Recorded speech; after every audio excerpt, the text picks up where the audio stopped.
today, and we are super fucking happy about it. So ladies and gentlemen, let's take a moment to like and empty the space. Let's bring some more people in here to enjoy the celebration. Yes. The farewell party to the Savior. Say goodbye, a farewell for this motherfucker that put the fucking video of the fucking hostage. So this is a fucking farewell for me, okay?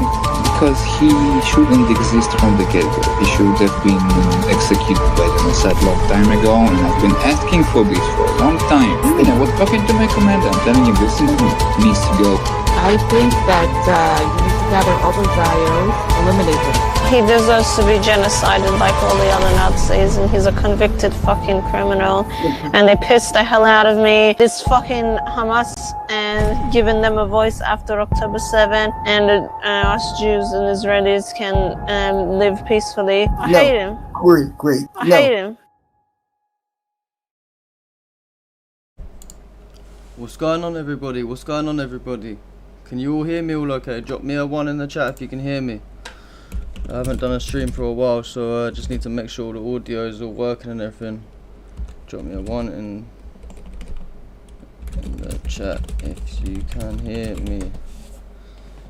Someone drop me a 1 in the chat. But what's going on, everyone? I hope you're all doing well. Anyway, we've got a special series starting where we're going to be covering news. We're going to be, doing interviews and everything like that as well. So yeah, we've got Ryan Dawson joining us tonight. It's going to be a very good episode, hopefully. But yeah, I just want to make sure everyone can hear me. So yeah, we've got ones. Thank you everyone, thank you. What country are you guys watching from tonight?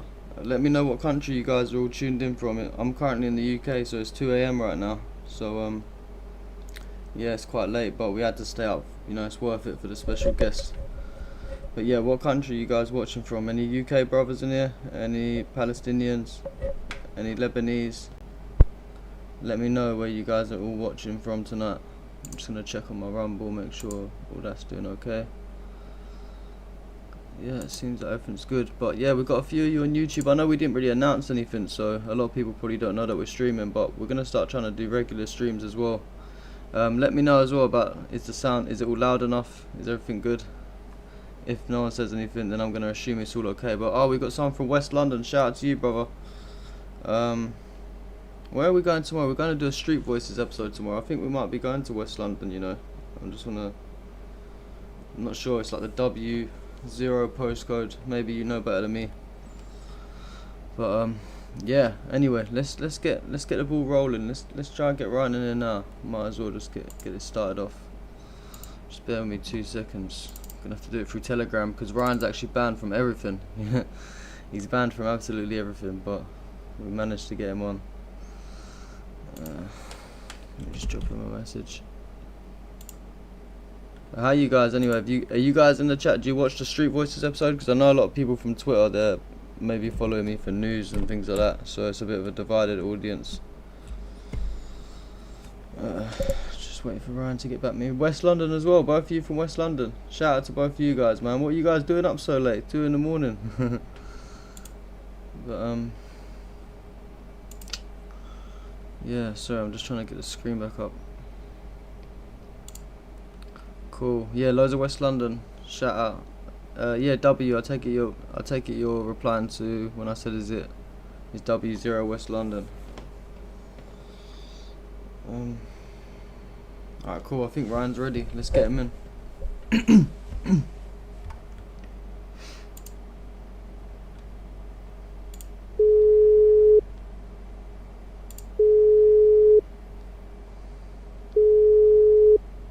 What's up, Mark? Shout out to you, bro. Thanks for tuning in. So I'm just calling him. I don't know if you can hear that noise ringing, but we are ringing him. Maybe he's not ready yet.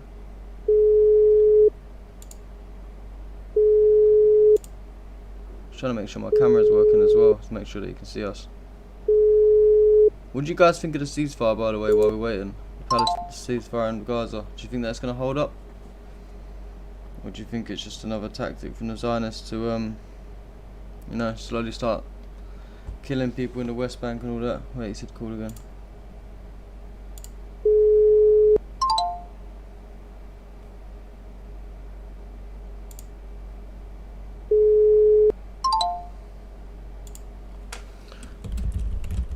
Sorry, it keeps saying cancelled for some reason.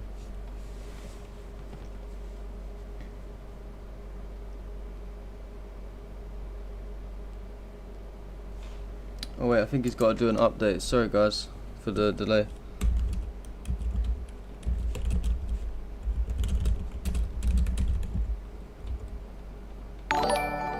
Oh, who's that? Oh, shout out to you, brother, for following me. Oh, that's a bot. Don't worry about the bot, actually. What the fuck is that? How do we ban that stuff from the chat? How do I make a moderator? Does someone want to be a moderator? Let me know if you want to be a moderator. We need a moderator in here. How many people we even got watching? Got a few of you. Shout out to everyone that's being patient. Anyway, I mean, right.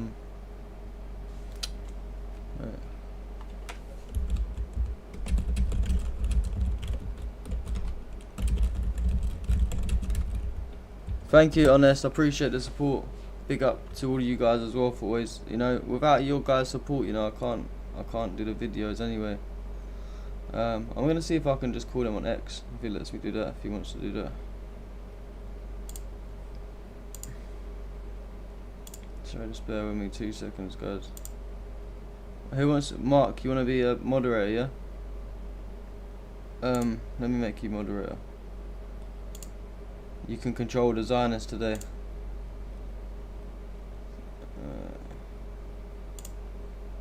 There you go. Thank you, brother. Mark. You want to be a moderator? I can do a couple of moderators, I guess. Who else wanted to be it? Honest, you can be a moderator as well. I'm trusting you guys. These good moderators, you know.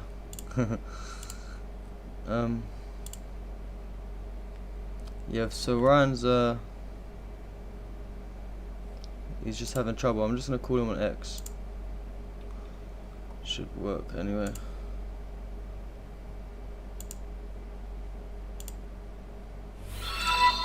Oh, what was that? Oh, $5 super chat. Thank you very much, man. It's only early, and you're already sending super chats. I appreciate that, brother. $5. I hope all is well. Thank you, man. Also, if you want to ask, you know, questions for Ryan, put them in the super chats as well. Let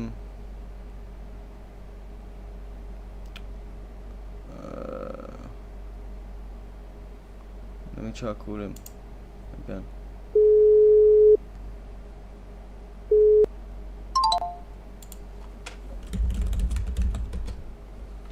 Does anyone know how to like the settings on Telegram? They're basically saying, look, can you guys see this? Wait, let me put my screen on so you can see. It's saying that there's my privacy settings on my privacy settings on Telegram.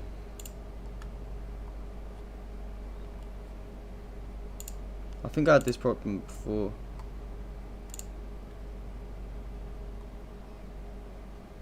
Who can call me? Okay.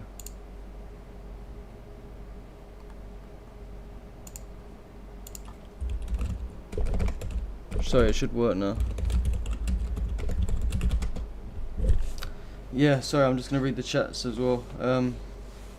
You know, it's funny, before Charlie Kirk's assassination, he was talking against Israel on about how October 7th was an inside job and was impossible. Hilarious. Yeah, I know. Wait, let me reread that. Yeah, so I feel like Charlie Kirk, he had like a turning point, you know. He started to wake up a little bit, and then where he's like one of the biggest American influencers, like political influencers anyway, talking about that type of stuff, they had to silence him. And yeah, they tried like paying him off. They tried buying him off, but he weren't having it.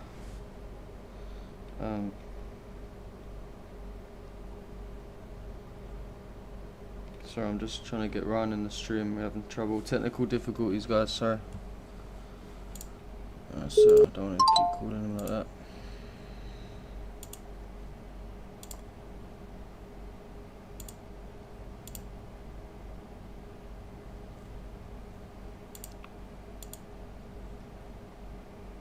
How can I add him in, guys? Someone help me out here.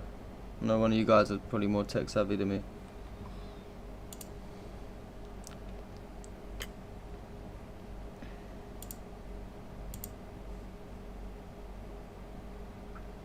Come to Luton.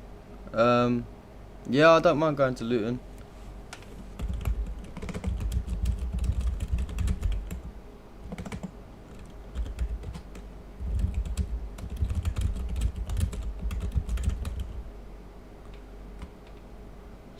Let me just short-lived. Yeah, how do I invite him through? Wait, I know how to do it. Let me figure this out. I'm gonna just show you guys what I'm doing so you can see what I'm going through right now. So how do we? What one would be to add him in?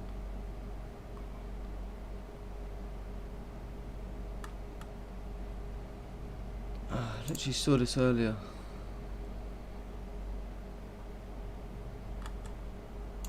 Has anyone ever used this app that I'm using before?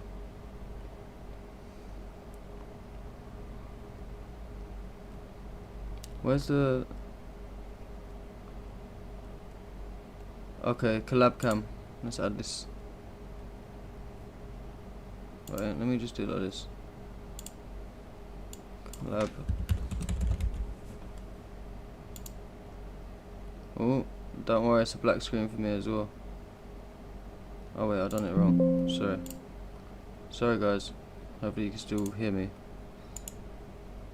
So duplicate, collab. Yeah, I don't know, this is a bit... He's downloading the app now anyway, so be with us in a couple of minutes literally. While you're here as well, share the stream guys, innit? Because let's get some more people in here. I know it's late. Most of my followers on YouTube and everything are like UK based, so a lot of people sleeping right now. How do we just get that thing that we had? Collab cameras.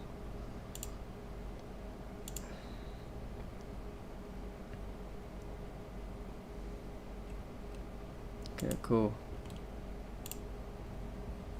There's the link.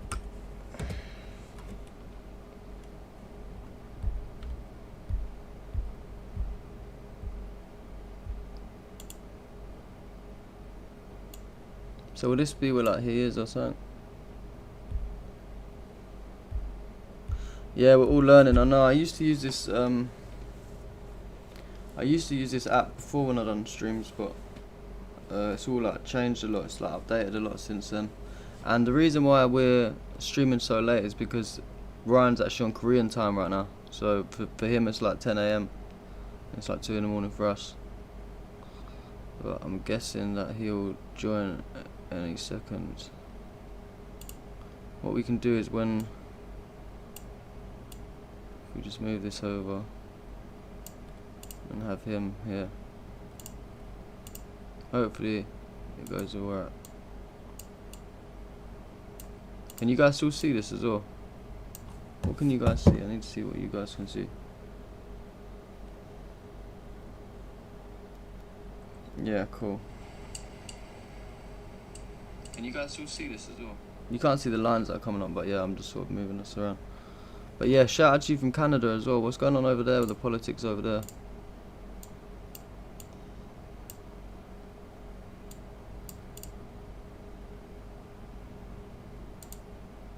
That should be when he joins, we'll know. It's 9:14 PM in Canada. Yeah, you guys are like, how many hours behind us? Like 5 hours behind us? Is Canada like Miami time or something? Same sort of time.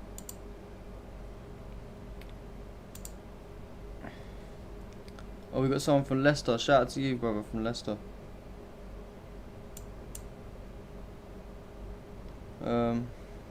Yeah, what do you guys think about the ceasefire though? I didn't really get anyone respond from that.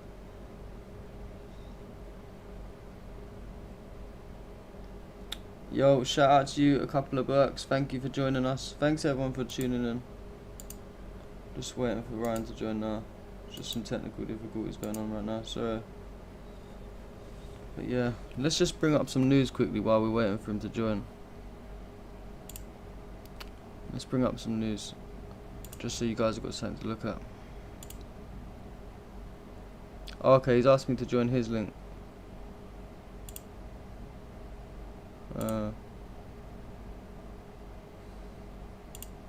Alright, cool, we've got it set up.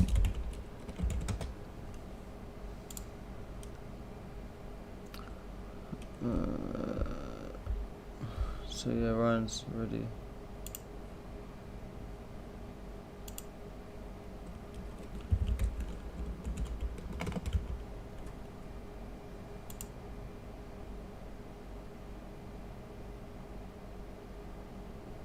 So I think we're gonna have to turn the camera off while we use this. Where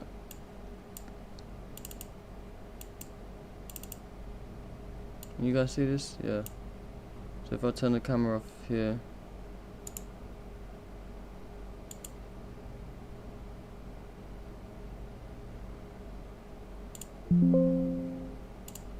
Alright, you're not gonna see me temporarily. And then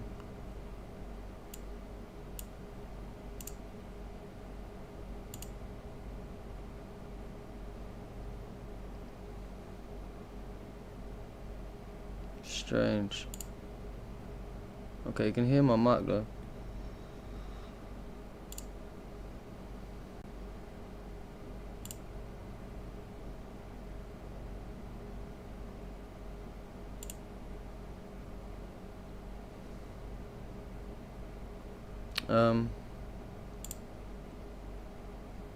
This is gonna be hard.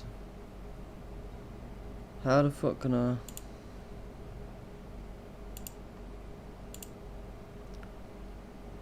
Thank you, moderators, for keeping the chat going.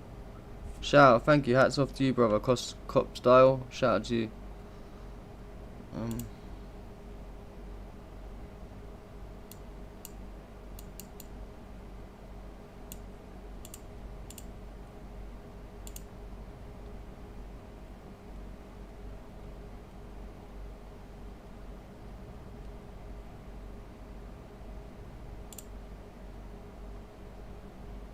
Cool, well, hopefully you guys can see. Cool, yeah, you can see my face like that. Calm. Unfortunately, I don't think Ryan's gonna be able to hear us, see us though. As long as you guys can see him, he can hear us, it should be good. Thank you, Mark. Has anyone got any questions they want to ask Ryan as well? He just produced a really good film.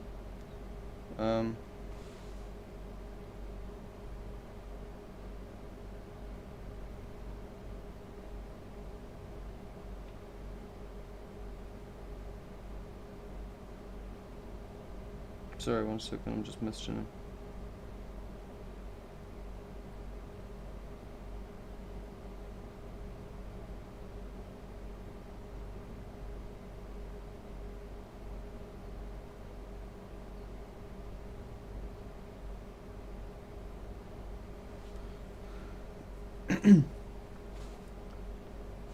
Okay, cool, I'm just reading the chat as well. No, brother, we don't smoke out here. We're just tired. It's 2 AM. So happy that you're aware of what's actually happening in Gaza and the genocide being committed by the settlers. I just want to know, how did you get to know about all of it, Woods? To be honest with you, I've had like my Twitter page for a few years. I used to post like mostly about Russia and Ukraine and all of that stuff, but I also used to see what was happening in the West Bank before October 7th. You know, I saw the brutality that was going on. But I never expected it to go to the extent that it did go. But yeah, I was always aware about it, and then once October 7th happened and the mainstream media was trying to paint this narrative. Oh wait, Ryan's here. What's going on, bro? There you are. We were playing. I was over on your link and you were over here. Yeah, sorry man. What's going on, man? Thank you so much for joining us. I don't think you can see me, unfortunately, but on the stream they can see me, but it won't let me use the camera for some reason at the same time that I joined. That's weird. How are you anyway, man? Oh. I'm good. I don't think anybody cares about our faces anyway. Yeah, no. I just want to hear what we have to say. They can see and hear you, so that's all that matters. Do you know what I mean? But well, you yeah. can see that big 9/11 map behind me then. Yeah, they can see everything. Yeah, they can see everything. But yeah, thank you, man, for joining us. Obviously, you. I was just having a little talk. I didn't really get into it too much, but I was just telling everyone that you've recently brought a new film out. You put a lot of time and effort into that.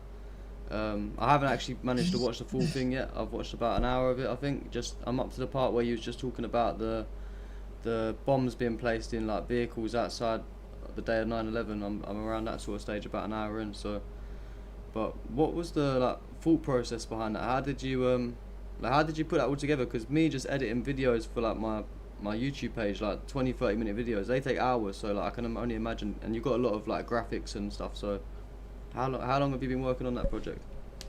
It takes years to make something like that, and it's not just the editing, it's all the research. You have to uncover what happened. And with that subject, there's so much bullshit about 9/11 from, Alex Jones types, that it acts as kind of a dragnet on Google. When you're trying to find things, you just constantly run into kook stuff. So they make it 100 times harder. But we completed it and it's out. And yeah, as you said, there was some reporting on the day of 9/11 of vans inside the parking garage underneath the buildings that were packed with bombs. Yeah, man. That should be major news. And they were questioned about that later. That wasn't just something created in the chaos of the day. They asked Bernard Kerik, police commissioner of New York. He was up there with the mayor, Rudolph Giuliani. And they were saying, what was up with these vans packed with bombs near the George Washington Bridge?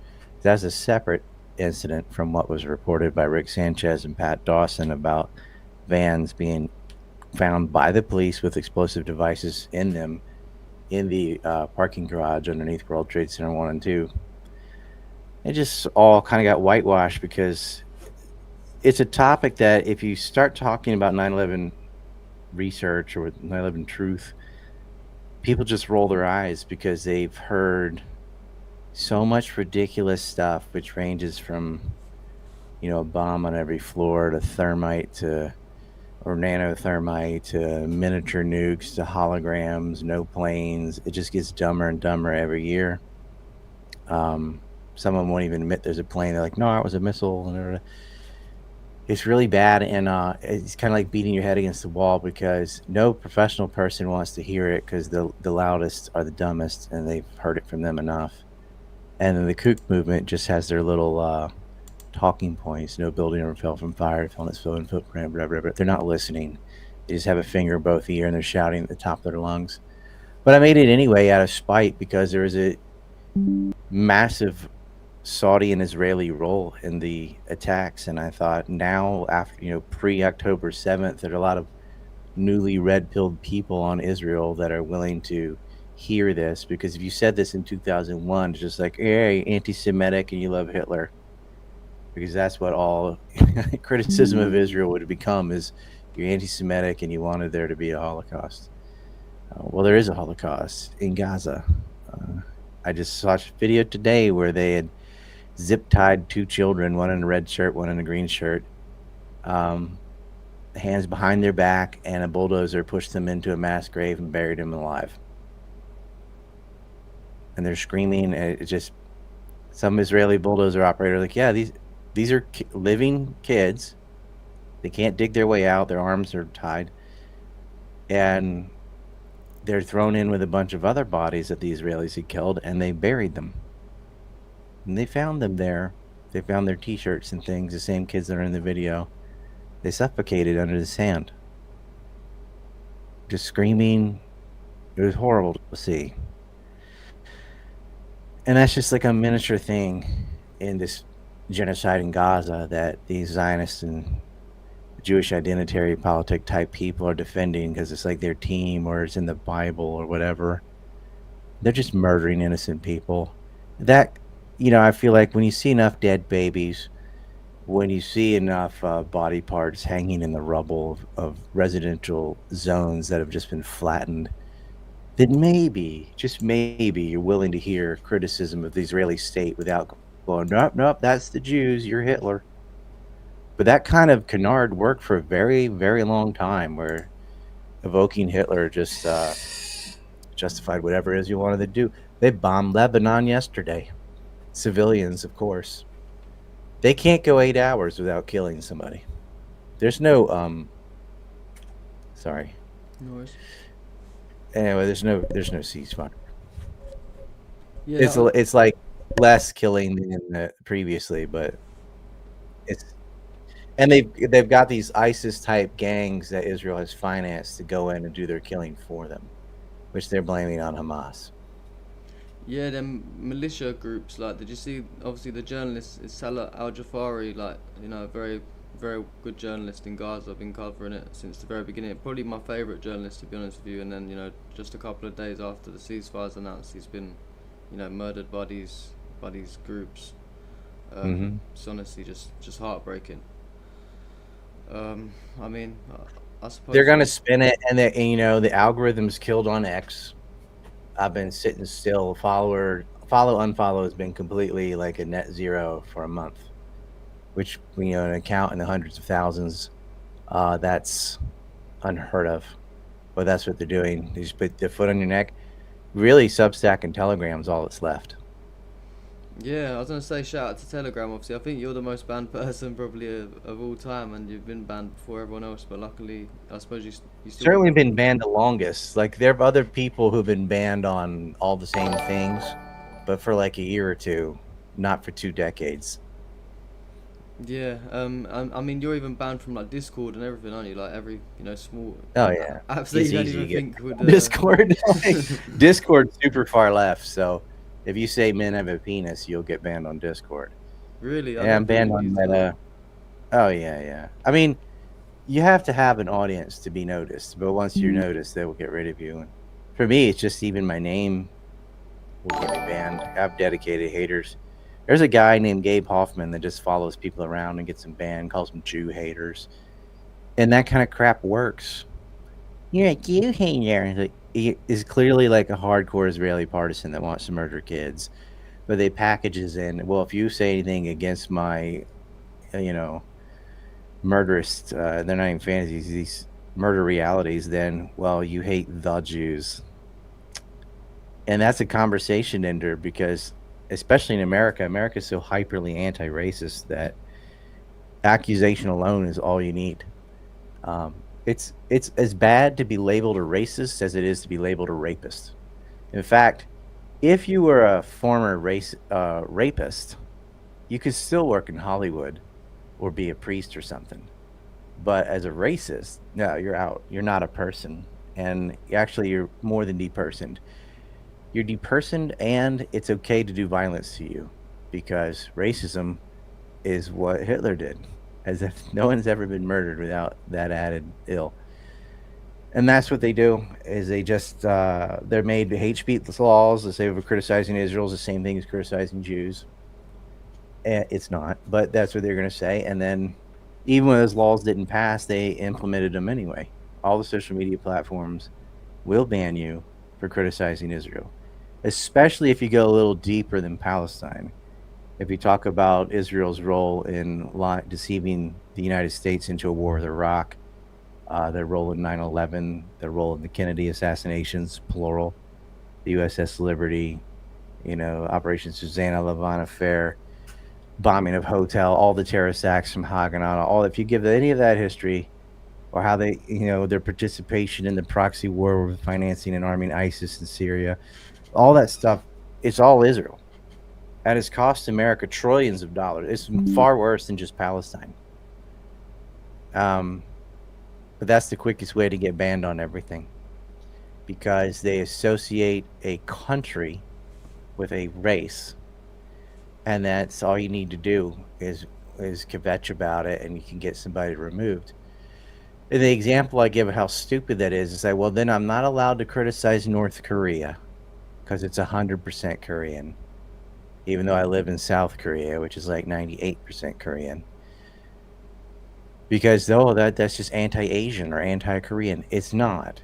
North Korea is a country. States are not byproducts of biology. The only people who believe that are Zionists and Nazis. They're the only ones that think race and culture are the same thing.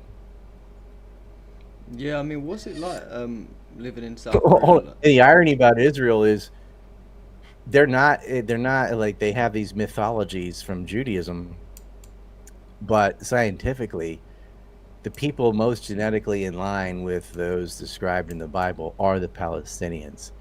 the trans Semites from Eastern Europe have no ancestral ties to biblical Jews. Yeah. So it's silly. Like, it's a bunch of blue-eyed Europeans wearing sunscreen and stuff saying they're indigenous to the desert. It's just one layer of stupid on top of another. Like, even if you were connected, you don't have the right to go up to a family and bulldoze their house down and say, God gave me this dirt.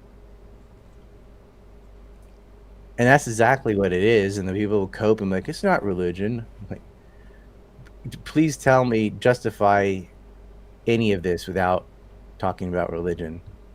You can't even, what's a Jew? Like, without religion, they don't exist. It's just other people. It's a self-alienating cult. Yeah, it's crazy, man. And I was gonna say, what's it like living in Korea? Like, are they like I don't really know a lot about South Korea. Are they like pro-Zionist over there, or what's like? Is there No. free speech, or what's it like day-to-day life? They're about as concerned with the Middle East as the Middle East is concerned with North Korea. So not at all. They have their own problems. But there were pro-Palestine rallies all throughout South Korea. And North Korea too. They both agree on that. That's the only thing they agree on. Like, yeah, they're both pro-Palestine by and large. There's only like 18% of South Korea is Christian. The rest is grown-ups. So there's no support for the Israeli state. And anyone that's in denial about that, like, the people who are supporting Israel are Jews or evangel Christians. Not all Christians, but evangels. You can count the number of people outside those categories on two hands. Like, yes, there's some Muslims, some atheists, and whatever that just support things for money or some other reason, but the whole justification for that land grab is based on biblical text of Jacob getting in a wrestling match with an angel, and therefore that's their land, and if you bless Israel, you'll be blessed, like Ted Cruz said. And I know people reinterpret that and go, that's not what it says. It doesn't matter what it says. It doesn't matter at all what's in those books. You cannot go up to people and shoot them and steal their stuff for any reason. Yeah. That's where we're at. I know. I was gonna say, I think you pretty much like did answer it when I first started the conversation. But do you think that the ceasefire in Gaza, like, how's that? Do you think that's gonna last? And if so, how long do you think it will last for? They're already killing people. They were killing people before Trump was done with his weird speech. And I have to point out how weird this is. That America and Israel are doing this like giant self-congratulations for murdering less people today than yesterday, when the entire world has been against this conflict the whole time. Everybody is against dropping bombs on apartments and blowing up hospitals, all the things Israel's been doing, except America. And the only way that Israel could afford it, they literally would have run out of bombs. They didn't have enough money. They didn't have enough munitions. Without America's support, they couldn't do it. So like, oh, I'm ending this conflict. You created the conflict. The only reason it was sustained is because of Joe Biden and Donald Trump. They gave them money, they gave them the bombs. If you didn't do that, they couldn't do this. He gave himself a big pat on the back for like finally catching up with the rest of the planet on this issue, and not in any sincere way, because they're still shooting people, they're still killing people, and they're making ridiculous demands to say, you better retrieve all these dead bodies, which are just like buried under rubble because Israel killed them. They killed their own hostages, which they can never find them. And they're going to say, oh, you're not holding the terms. You didn't disarm and give us all the dead bodies that are impossible to find. We're going to have to come cycle back here and shoot you and bomb you some more. They didn't lift a blockade. They asked them, well, can we have some bulldozers to push away this rubble and look for the bodies? No, they're not going to open the Rafah crossing. They're not going to anything. They're going to finance ISIS-style gangs to police Gaza because that cannon fodder saves Israeli soldiers from having skin in the game. So they're going to use mercenaries like they did in Syria. And then they bomb Lebanon, and they're itching for a war with Iran. And now Trump's talking about sending Tomahawk missiles to Ukraine. It's just one bad decision after another. And I don't know, Thomas Massey can't come fast enough. Like, that's who ought to be president. And there's no one else. I mean, it's him. He's the only non-APAC guy who holds office, and they're trying to primary him. And they're trying to, they meaning APAC and Adelson and Ackman and Paul Singer and the rest of the Zionist billionaires are trying to get him out. And we really have no one else in Congress who will quit bending the knee to Israel. They're either paid off or compromised. In some cases, both. That's that white map. You can only see part of it on the door there. That's the Epstein map. Peter Thiel's right in the middle of it. I made that 7 years ago. 8 years ago. Shoot. Something. This is where we are. Yeah, and I suppose this, especially for someone like you, you've been covering this for years and years and years. So I take it you're used to these like false promises from Israel, and you know the way that they try sort of get the media. Yeah, they've on never their side. kept one. Yeah, like how They've many never- ceasefires have they breached in the past? It's in the hundreds of thousands. I'm pretty sure. In bombing Lebanon yesterday, they broke another ceasefire. Yeah. The U.S. is getting that way too. I mean, obviously they never kept their treaties with Native Americans, but people just thought, oh, that's a long time ago, whatever. They have not kept their promises in the Middle East or with Russia or anyone else. They are putting themselves in a position where their word doesn't mean anything, and so it becomes where you can't make a deal because you always break your promises. And that's the whole point of if you have your reputation for always breaking deals, you can no longer make deals because everyone knows you lie. And then you're in a position where you are unable to negotiate because no one believes you. That's why you're so supposed to uphold deals. If you keep breaking them, you can never make a new one, which then leaves the only way to solve stuff is to not include you or use violence. And I swear that's what the U.S. wants. They want to use violence. They want violence to be the way because they feel like they can win. Yeah. Do you know what's There's no point in putting tomahawks in Ukraine either. It won't change the outcome of the war. It'll just give them the ability to assassinate people. Yeah, exactly, and yeah, it's crazy to me because the whole reason, like the whole narrative that Israel was trying to run this whole time since October 7th was that they're just trying to get the hostages back, and then they're gonna stop That's a the lie. genocide. So now, what's their excuse now? Do you know what I mean? I feel like they've got to at least hold on Well, for a couple of they months. had the hostages. They had a chance to get all the hostages back on October 9th. Yeah, they did.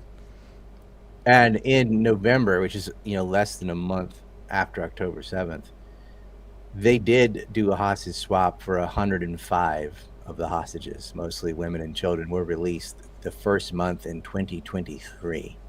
You easily could have done what they ended up doing anyway and swapped Palestinian prisoners for Israeli hostages. That's ultimately what they had to do. All this killing didn't matter. All this killing did was kill Israeli hostages and a lot of civilians in Palestine. You ended up with less people coming home than if you had just done an exchange. And the whole reason they took hostages is because you took them hostage. You put thousands of Palestinians in prison with no trial, no anything, no charges. The whole reason you got attacked is because you have an occupation on them. And you attack them in a series of wars. Cast lead, killed thousands. Pillar of defense, protective edge, and then all the snipers shooting people in the March for Peace, and another invasion in 2021, all unanswered. Then there's an October 7th. After all this, quote unquote, mowing the lawn and killing thousands and thousands of Palestinians and blowing up their infrastructure and flooding their sewage and their water treatment facilities, agriculture, you name it, blew up AP buildings. And they're always attacking hospitals. That's like a fetish for Israel. Then they go and they capture a bunch of you, and they Israel murdered hundreds of Israelis they murdered as much or as many as Hamas or more on October 7th, killing their own. And then instead of doing a hostage exchange, they go, no, we're going to invade Gaza, because they're always looking for an excuse to do that anyway. So they go and carpet bomb Gaza City and communists. They tell people to go to this spot or that spot as, temporary refugee camps, and then they bomb those anyway. Burned people alive, buried people alive. There was no safe place for them to go. And they go, oh, why won't anyone take them? Oh, ho, ho, ho. It's that, which is straight up Nazi propaganda. Why didn't the Jews just leave? In this case, they have nowhere to go. There's already 1 million Palestinians in Jordan, 500,000 in Egypt, and hundreds of thousands in Lebanon. They've been taking them in because you've been killing them. But they start the story in the middle. And it's just disgusting. Oh, how come there weren't any female hostages at the end? Because those had already been released in prior exchanges. Don't play stupid. And you know that these people know that. They're just going to say it anyway as Hasbara. More Zionist propaganda. Woe is us. We are the eternal victim, even when we shoot your babies. And the thing as well... Another are. Yeah, I was going to say as well, the thing that they always forget to mention is that half of these people were actually IDF soldiers, but they like to paint them as they was just some innocent, people. At the festival, we saw multiple IDF soldiers that was captured as well. Yeah, they're in uniform with weapons. Some of them were thrown out of Makarva tanks. That dude got hit on October 7th. The music festival was shot up by Apache Hellfire by the Israelis. They're the ones that killed all those civilians at the Nova Festival. To the east, the most of the October 7th attack was north, like in Ashkelon, where they hit military facilities, caught them in uniform, and took them out, because these guys don't know how to fight other adults. When they don't have air power and sea power, army versus army, they lose all day, every day. What was a surprise? It was not a surprise. You monitor that 24/7. As soon as the wall was broken, they didn't react fast enough. Half of them had come. It was right one of the zillion Jewish holidays. I think they have more holidays than days. So they were celebrating, and they hit at 6 in the morning. They're not awake. They're not a professional army. Like 6 a.m., they're sleeping. And they got caught with their pants down. But they had been provoking that. They flooded the Dome of the Rock on October 5th and 4th. And they thought, oh, yeah, let's see what happens on Friday. Nothing. But then they got them Saturday morning. But they're sitting there. It's just like poking a dog till it bites you. And then crying, why did it bite me? It's unbelievable. And then, of course, the reaction is, let's just blow up every building. And that's not an exaggeration. Look at Gaza. There's nothing over 4 stories. It's obliterated. It's rubble. Khan Yunis, same thing. And they only had 3 cities, and they blew up 2.5. And then what happened to these tunnels and all that? Nothing. A lot of that was propaganda anyway. They weren't looking for that. They would just say, oh, there's a tunnel under this, a weapons cache under that, okay. And then blow it up, and then they go there, and there was nothing there. I remember when they pointed to some elevator shaft and said, look, a tunnel in a hospital. That is a hospital that you built, and because they used to have settlements there. When they're building settlements, let's call them what they are, racial colonies, because only Jews are allowed to live in a settlement. Just like the West Bank, where they have color-coded license plates so Jews can ride on these roads and no one else can. It's the only country that has a DNA test for who can migrate there. So you can run women through the mikvah so rabbis can stare at a bunch of naked ladies in order for them to be approved. They have to go through the pervert cycle to get approved for immigration. But there are people who will do it because, say, if you're an American Jew and you want your health care, well, you can't get it in the United States, but you can in Israel, and America pays for it.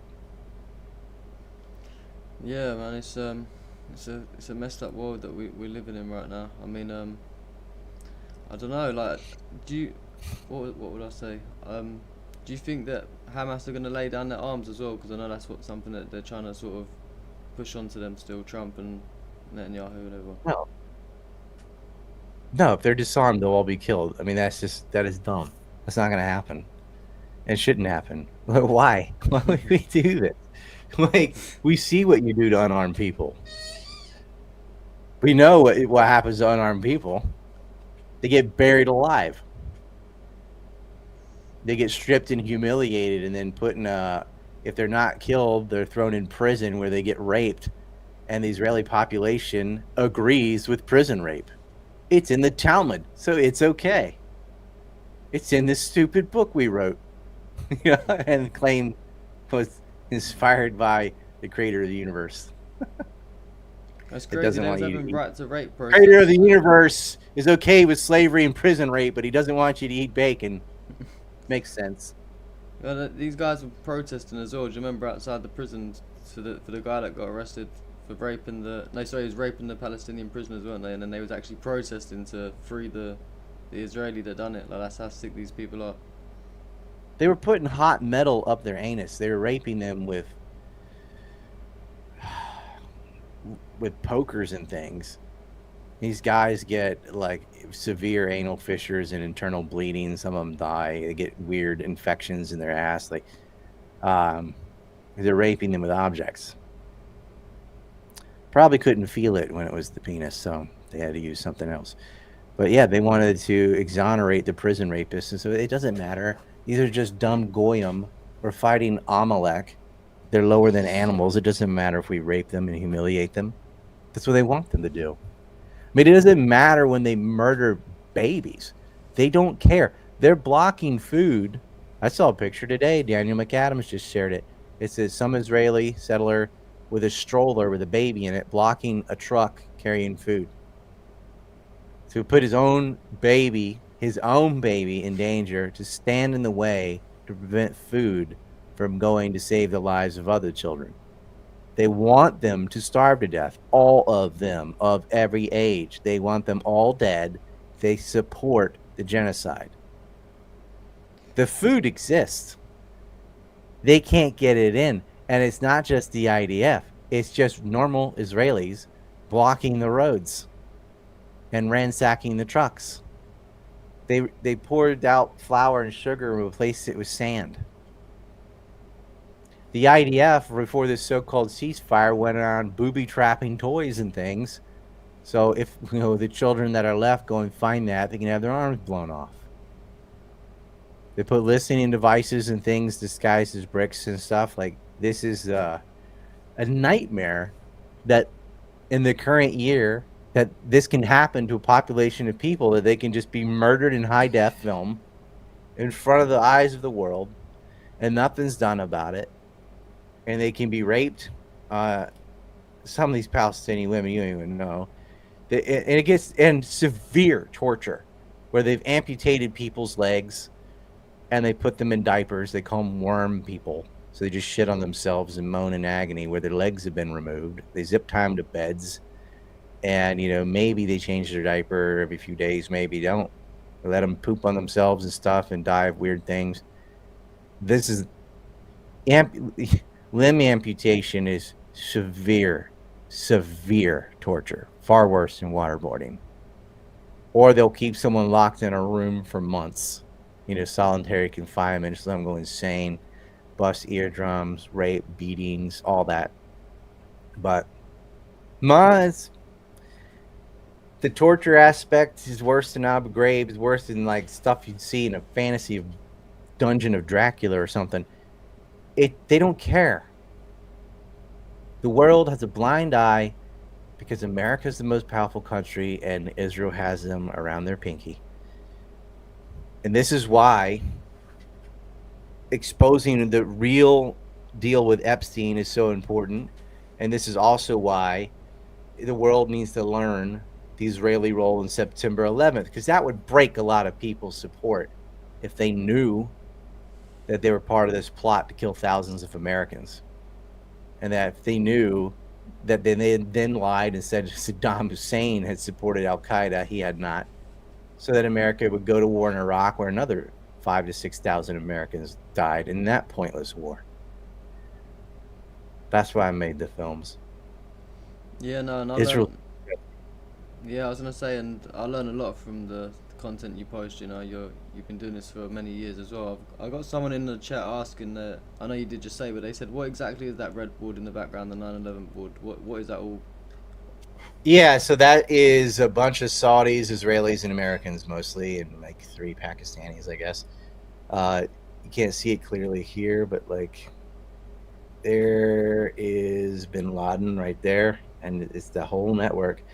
You can see, Ramzi bin al-Shid, Khalid Sheikh Mohammed, all the hijackers, Omar Bayoumi, Osama Basnan, all the intermediaries they used, Mohammed Zammar, and then you get a whole lot of Israelis in there too. Ty Simon and of course the dancing Israelis, the DEA groups, Josie Hadass.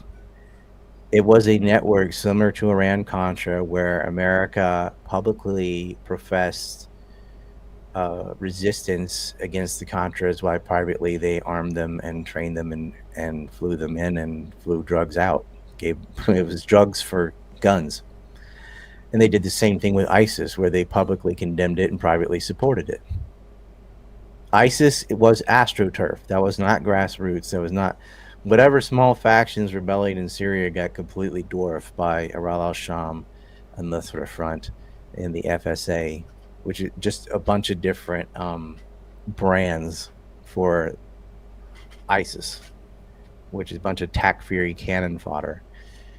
Same thing the U.S. had used in Bosnia and Chechnya and Afghanistan in prior conflicts. And this is the model. And they needed to know how the money got laundered around, who did it, who set it up, what this network is, this sort of foreign CIA they created in 1976 after Watergate because they had so much domestic scrutiny. They just moved abroad. They went from Langley to Riyadh and did business as usual. And business as usual is terrorism. The CIA is a terrorist organization. That's what it is. And this is what it does. And they're more than willing to work with ISIS or Al-Qaeda or MEK or Al-Shabaab or Al-Sharif or Baluchistani terrorists or whatever. All of these groups have intelligence agencies backing them up. And even Netanyahu admitted that you wouldn't have attacks like what Al-Qaeda did without state sponsorship. What he doesn't say is the state is Israel. Yeah, exactly. And yeah, I mean, why is it so hard to wake people up to this, especially the 9/11 situation? Because I feel like it's mainly like the older generation as well. Do you know what I mean? Like the people in their like 40s, 50s that maybe grew up watching a lot of mainstream media. So how do we get through to those people? Because it's like you can give them all the evidence in the world, but they just don't watch it. Do you know what I mean? They refuse to listen. Well, what it is Alex Jones. Like the reason people in their 40s lived through 9/11, like they were adults when 9/11 happened, so that's burned into their memory. I'm one of those people. And so they were willing to listen. They were skeptical of government. And they had all these questions at first. But the kook movement came. And the king of the kook movement is Alex Jones, where he's just everything from hijackers is still alive to missile hit the Pentagon to nanothermite to holograms to just whatever. Building 7 was his obsession. And they just put out so much bullshit that people give up on it. And they don't even want to discuss it because the first thing that'll happen is you'll get attacked by kooks with their little talking points from Alex Jones. They just inundate you, trying to get you into their cult to where it just isn't worth it. The 9/11 wasn't the government. It was the 9/11 kook movement that killed all research into 9/11, all serious research into 9/11. I mean, you've got a group called Architects and Engineers, which is just a title, by the way, 9/11, AE 9/11, that would not even admit an airplane hit the Pentagon for 17 years. It took them 17 years, and they're still divided on that. So half of them still don't believe it. Because they're like, well, a plane couldn't go through all these rings. Hey, dumbass. It doesn't have rings. You're looking at an aerial photo, so from above you can see the rings in the Pentagon. Guess what, fucknuts? The bottom floor doesn't have rings, and the plane hit the bottom floor. It went through 2 walls, barely.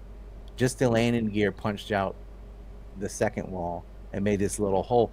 And they used to lie and act like the exit hole was the entrance hole, and then say, well, a plane couldn't fit in this little hole. Yeah, it didn't. That's the exit hole, and you know it's the exit hole, and they keep presenting it the opposite way anyway, because it gets you views. I mean, if you appeal to the lowest common denominator, you will get the most clicks and the most action, because there's more dumb people than there are intelligent, because it's easier to be dumb than it is smart. So you always have a pyramid where a majority of are on the bottom and they're morons. But if you're not pursuing truth and you just want reactions and engagement, then just say things that are ridiculous. And that's what they did. And we see this with all this stuff. Like with Kennedy, they blame it on the driver. Or with RFK, they're talking about MK Ultra and the lady in the polka dot dress, blah, blah, blah. It's just endless bullshit. And you're seeing it with Charlie Kirk, too. They're just in utter denial about the guy on film on the roof holding a rifle. Can't be him. It's got to be anything else, from trapdoors to exploding microphones to all. And the thing is, when you see that much fake stuff come out about something, that means they're probably hiding something else. But good luck getting to the bottom of it, because these people have some new crap every day. The other day, they faked Google Trends, and you can check this. You can go on Google Trends and type in Tyler Robinson, Charlie Kirk. There is no spike in July, but someone just made that. Like, you can easily do that in Photoshop, and it went around. Even Jimmy Dore, unfortunately, promoted it. It went around everywhere on Twitter. I was like, did anybody take 2 seconds to go on Google Trends and see if this is true? No, they didn't. But it is. I mean, like, that's what happened. Yeah, I can show it. I was gonna say, yeah. So what's your thoughts on the whole Charlie Kirk situation? And like, who do you I want to make this point. Like, this is the fake crap, right? It says July 14th with a spike. Okay, that is totally false. Somebody just made a graph of something else and then took July 14th and put it underneath, because that is not there on Google Trends. Not in France, not in the US, not anywhere. But the thing is, like, I can sit here and do this. I shouldn't have to. Here's the actual graph. This is funny. It's September 12th. Wow. But what they did is they just erased the bottom and replaced it with July. And even Candace Owens fell for this. Like, but the thing is, I don't have the reach of the kook movement. So, and when I sit here and like, that's not true, here it is. They're like, oh God, you believe the official story, you love the FBI, blah, blah, blah, blah. It's a light switch brain. It's one or the other. It's like, no, that's not my position at all.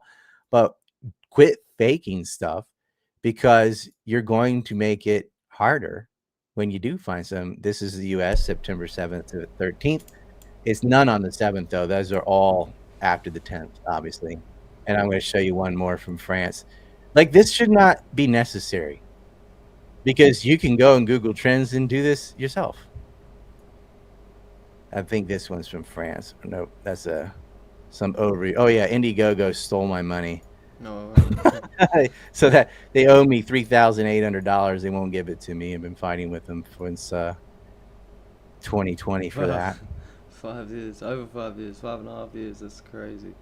Yeah, well, they banned my Facebook, so I couldn't even sign in. And then they no longer require Facebook sign-in, so I get in because Stripe contact. It doesn't matter. It doesn't matter. But here it is: Tyler Robbins, Charlie Kirk, terms France, because they're like, oh, it's from France, so I put in France. See how it's between September 4th and 30th? Oh, that again is September 12th onward.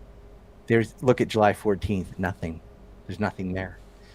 But these charlatans, and that's just the latest crap, right? Every day it's some new bullshit. And when you say or prove that it isn't true, they automatically lump you in the opposite side. Like, what do you love Israel? You're going to say it to me? You're going to call me? Like, you're going to say to me that I got a problem criticizing Israel or pointing out conspiracies? That's the dumbest thing in the world.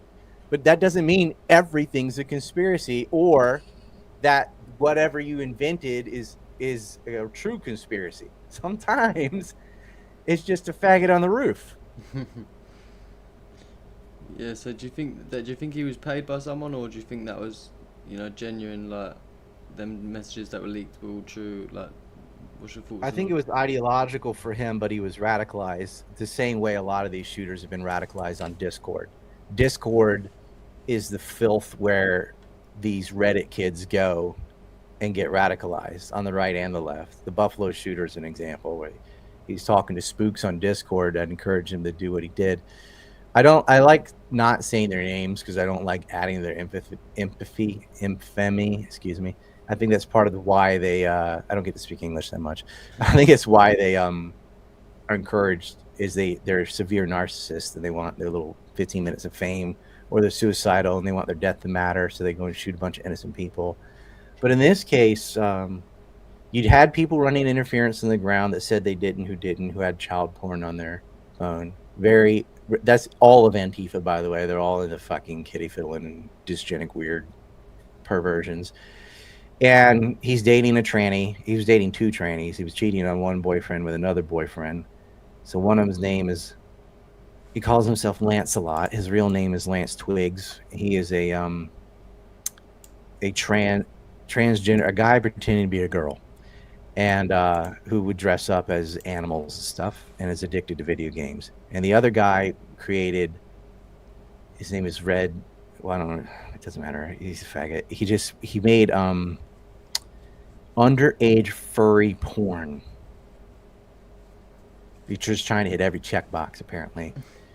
This is the kind of group of weirdos that would hate Charlie Kirk, not for the same reasons as someone like me would hate Charlie Kirk for being a hardcore Zionist his whole life.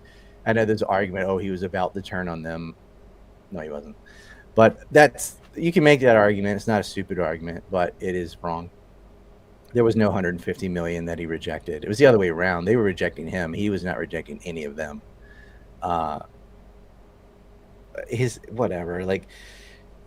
Israel is not going to put a Mossad agent on the roof and shoot Charlie Kirk. Like, if they wanted him dead, they'd still farm that out to Antifa. So you're still back at the same situation. Antifa killed him. And the reason I don't think it was Tyler by himself, in fact, I know it wasn't, is because you had a group of 20 people in the Discord all posting messages on their social media saying, just wait and see what happens to Charlie Kirk tomorrow. So they knew. He didn't just do this and say surprise. A lot of people knew he was about to get killed. Yeah, there was loads of tweets surfacing as well, weren't there? People that day that was saying, yeah, he's coming to my college today. So it's going to be a big day, Yep. like things like this. All these weird Yeah, messages. I wish somebody would get rid of him. And then they reply to themselves and be like, he's wait and see what happens at my college today to Charlie Kirk. Like, they couldn't contain it because they knew he was going to get killed. And he almost missed. I mean, no one aims at the neck. So you either aiming at the heart and went high, or aiming at the head and went low, because that's just such an unusual shot to take. Yeah, I mean, it's crazy either way. I don't think, obviously I wasn't the biggest fan of Charlie Kirk, but I suppose none of us should die for our political opinions, you know what I mean? But I did not want him assassinated. I mean, yeah. I hated his politics, so I'm sure he was a cool, person to hang out with, or he's a father and a bunch of other things. People are way deeper than their beliefs in politics, like, I can be friends with someone who's a Zionist. It's not easy, but like, we can just talk about other things. Like David Cole's a friend of mine. He's a historical revisionist and all. And I just feel bad. He's been super canceled. He had a group knock him out on Thanksgiving. He's at his house. Like, the guy's been through it, and we don't agree on Israel. We don't fully agree on World War II either, but he's funny. He's into magic and stuff and other hobbies, and we can get along. That's the problem I see with a lot of people. Like, if you don't agree politically, they dehumanize you to the point where they feel like we're allowed to do violence to you.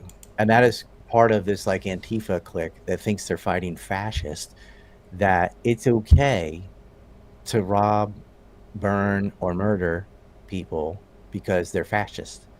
but they're not even fascist. But they think, well, they are, because I said they are. So they won't go along with my fantasy of becoming a woman or whatever. That makes them fascist. And we saw that where these groups that are Soros financed and backed by Christopher Wray's FBI that went around, they annexed a piece of Seattle for like 6 months. They called it Chaz or Chop or something. They went all the way across the United States, all the way to Kenosha, where Kyle Rittenhouse put 2 of them in the grave and shot another one in the arm, burning car lots and looting stores and, carte blanche, just mass theft, violence, vandalism, and sometimes murder. So it is a terrorist group. Antifa should have been labeled a terrorist group when Trump was in his first term. He didn't do it. But that's exactly what they are. And there's a weird psychology of this gang of dysgenic, androgynous losers that is just enraged at success or anything functional or normative. They have to go completely non-normative, and then they try to graft onto that raging inferiority complex a mask of something more socially acceptable, like fighting racism, fighting fascism, fighting sexism, wherever. And it's absolutely not what they're doing. They just need some moral facade to hide their violent acts of being impotent losers. Yeah, defo. And so this one's a bit of a change of topic, but I know last time we spoke was like probably around December last year, and it was when all the stuff in Syria was just like, it was just after Assad got, Oh yeah. What's your thoughts on all like the new developments, really? Because it's been a while since we spoke. Oh, it's horrifying. I mean, they went around murdering Christians and Alawites and minority, and even other Sunnis that weren't of the Salafist Wahhabi variety. They destroyed priceless artifacts. That's just, at least when the evil terrorists were in charge, they lifted the sanctions, which might have been a net positive because there's really nothing worse than starving to death. And Syria was just strapped. They were completely impoverished. Nothing could get in. So sanction relief was good. It was kind of the right thing for the wrong reason, because they wouldn't lift the sanctions until you got ISIS in charge. And the gangs have still gone around killing, looting, and extorting people. Syria is a fallen state. And the fact that you have someone like Giuliani in charge, who's, the protege of al-Baghdadi, and Trump was so proud of killing him. So apparently, if it's Al-Qaeda in Iraq, it's bad. But if you cross the border and go to Syria, then you're the hero. It's disgusting. And, it really was detrimental to Hezbollah because they took out the land bridge from Iran to Hezbollah, and they also lost territory in the south because Israel has annexed the rest of the Stolen Heights and taken Mount Hermon and have ambition to steal more. I think they want to push Lebanon all the way to the Litani River and beyond as part of their Greater Israel project. And Hezbollah is going to have a significantly reduced ability to resist because they have a significantly reduced ability to be supplied. Now, some supplies are still getting in. The thing with mercenaries is if you just pay them off, they'll let you through. And so some armaments are getting to Hezbollah, but this whole war was over Israeli interests. They wrote it out in policy papers. They literally wrote out the plan to topple Iraq and then Syria. And toppling Syria was all about isolating Hezbollah so they'd wither on the vine, so they could take out Lebanon and then onward to Iran. It is an Israeli script, and America's been following it with one BS pretext after another, WMDs in Iraq, gassings in Syria that were actually done by the rebels. They didn't even really give a good reason for Libya. They just sort of did it. And Democrats supported that because it was Obama. A lot of Democrats supported terrorists in Syria. A lot of them support terrorists in Ukraine because their team did it. But there's a lot of Republicans that don't want a war in Ukraine, other than your hardcore holy rollers. They're not really sold on that war, but Trump is sustaining it anyway. It's better than Biden. Like, at least he talks to the Russians. Biden didn't even have any channels open. But it's not really making much of a difference. I mean, Trump thinks he can sanction Russia or punish India for buying oil from Russia, and it's just why? There was a Maidan coup. They should not have NATO on their doorstep. These are all legitimate grievances. The whole thing could have been avoided. We're in this mess because the oligarchs bribe the politicians to hold their positions, and that's where we are. I mean, Ihor Kolomoisky is the one that put Zelensky in power. He's the one that had him as a fake president on a TV show. I mean, it doesn't get any more clownish. But they're going to lose the Donbass anyway, and they can just decide do this now or lose another 100,000 guys. Up to them. But Ukraine has been decimated. Not almost as bad as Syria, not quite, but Ukraine has been depopulated. But a lot of them moved out. A lot of Syrians moved out. They live on. They just live in Turkey or the UK or whatever. But they're not going home. They can't go back when ISIS is in charge. So Syria has been destroyed. Libya was destroyed. Al Qaeda is in charge of Libya. And these were functional, ancient cultures, and Israel has ruined them. Gaza's been destroyed. The West Bank, there's no West Bank anymore. They've annexed all you can, and they police them like that. You have no rights. You're a secondary citizen at best. It's worse than apartheid. And it will not end until you sever the money and weapons pipeline from America to Israel. And that will not end until you sever the bribe and blackmail pipeline from Israel to the United States, which is what that's about. Yeah, and on the day that Kirk was shot, the Senate voted 51-49 to not release the Epstein files. And that's all you need to know. Like, that should be total midterm political suicide for Republicans to have voted against releasing the Epstein files, at least in the Senate. Anybody that voted to not release the Epstein files should be kicked out of office. It's treason. But they can't release them. All their donors are on there. And what's funny is I have that list. And I have had this list. And I have put it out. I even put it on a shirt for a long time. Here's the Epstein list right here. Like, here's your file. This is not some white binder from the White House. This is just doing real work and listening to victims and reading all the court documents and compiling the list of names. It doesn't matter. It doesn't matter what you know until you have to have knowledge and reach. You have to have both. If you don't have the reach, what you know doesn't matter. And if you do have the reach, but you don't have the knowledge, then what you say doesn't matter. Until you have both, or until you have people networked together, like someone with reach and someone with knowledge, then we're never going to move the needle, and we're going to keep getting kicked in the teeth. This is why I appreciate you having someone like me on to talk about these things and explain this stuff. yeah, and I'll say, to be honest, Ryan, like, me as a person, like, I'm not the most. I mean, we kind of have about the same amount of reach, but it is a new circle. Like, Yeah. I'd rather be on with Tucker or something like that, but that's not going to happen. His 9/11 doc sucks. Oh God, he got snowed by charlatans. It was embarrassing, and I'm like, are you incompetent or was that on purpose? I don't think it was on purpose. I think he really doesn't know, and they shield these people from people like me. They may like, sure, don't ever let that information reach this person. And when someone is really big and then they start getting political, like Andrew Tate, for example, look what they did to them. Yeah. I mean, it was just nonstop accusations about like rape and kidnapping, like the worst stuff in the world. Not a shred of evidence for any of it. And jailed, house arrest, smeared. They'll never fix their reputation. And that's the thing. Like, even if you're exonerated in a court, or in their case, it was so silly it couldn't even go to trial because there was no evidence.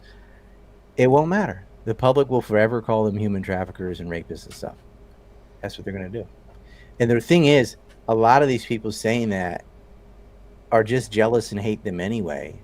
But now they have like a socially acceptable excuse to hide behind and say, it's not that, it's this. And they did it to Assange as well, didn't they? Like years ago. They did it.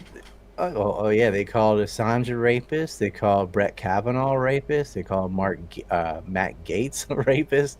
Like this, Michael Jackson. Like, I will. I don't want to make a big tangent, but he was innocent. And I can defend. I can back that up. Bill Cosby too, and that was one that I got wrong. I thought he did it, and after further research, I realized he goes totally Matrix attacked. Bill Cosby's innocent.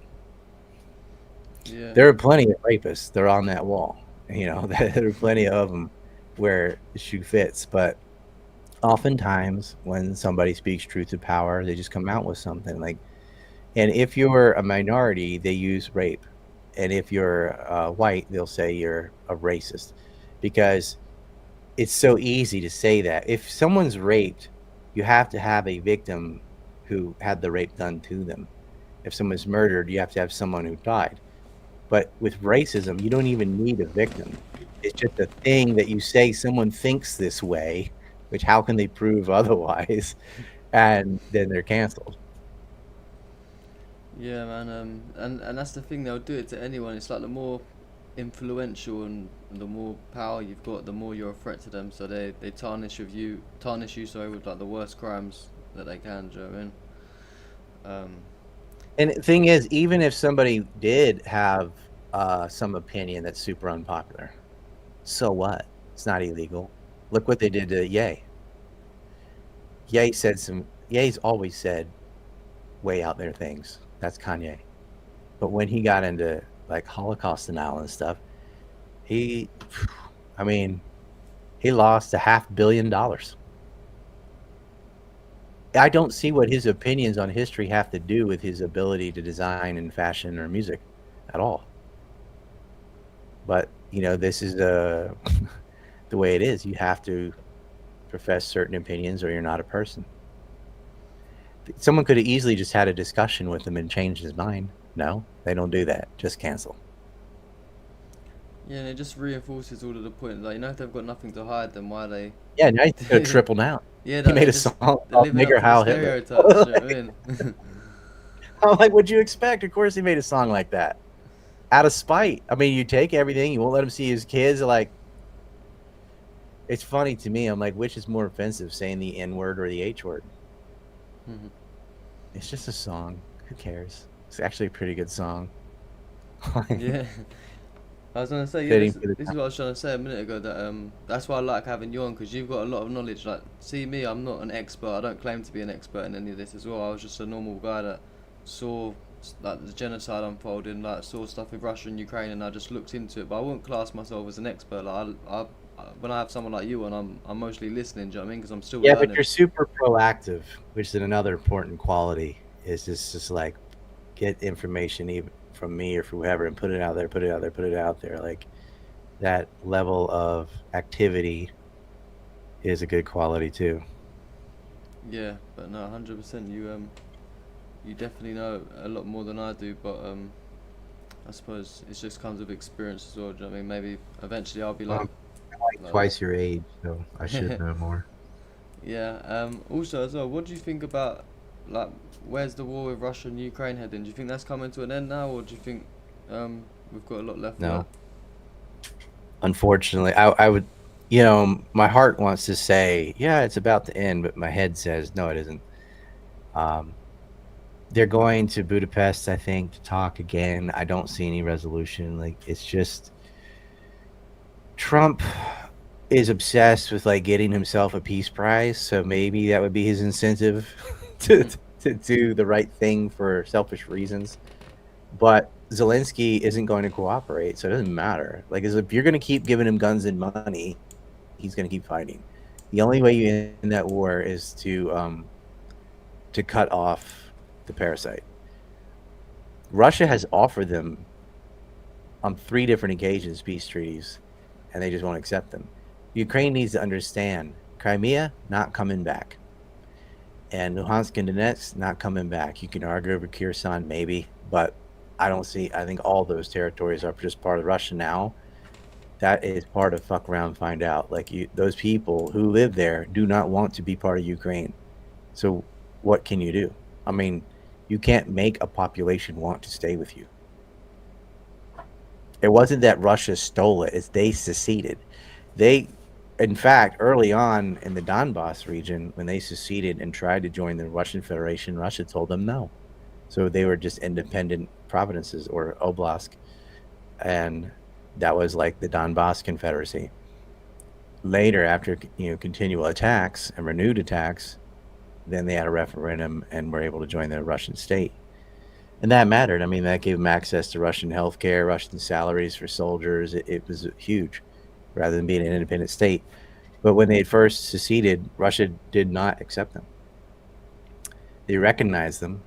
It was just like Russia, Syria, North Korea. They recognized them, but this whole thing was avoidable.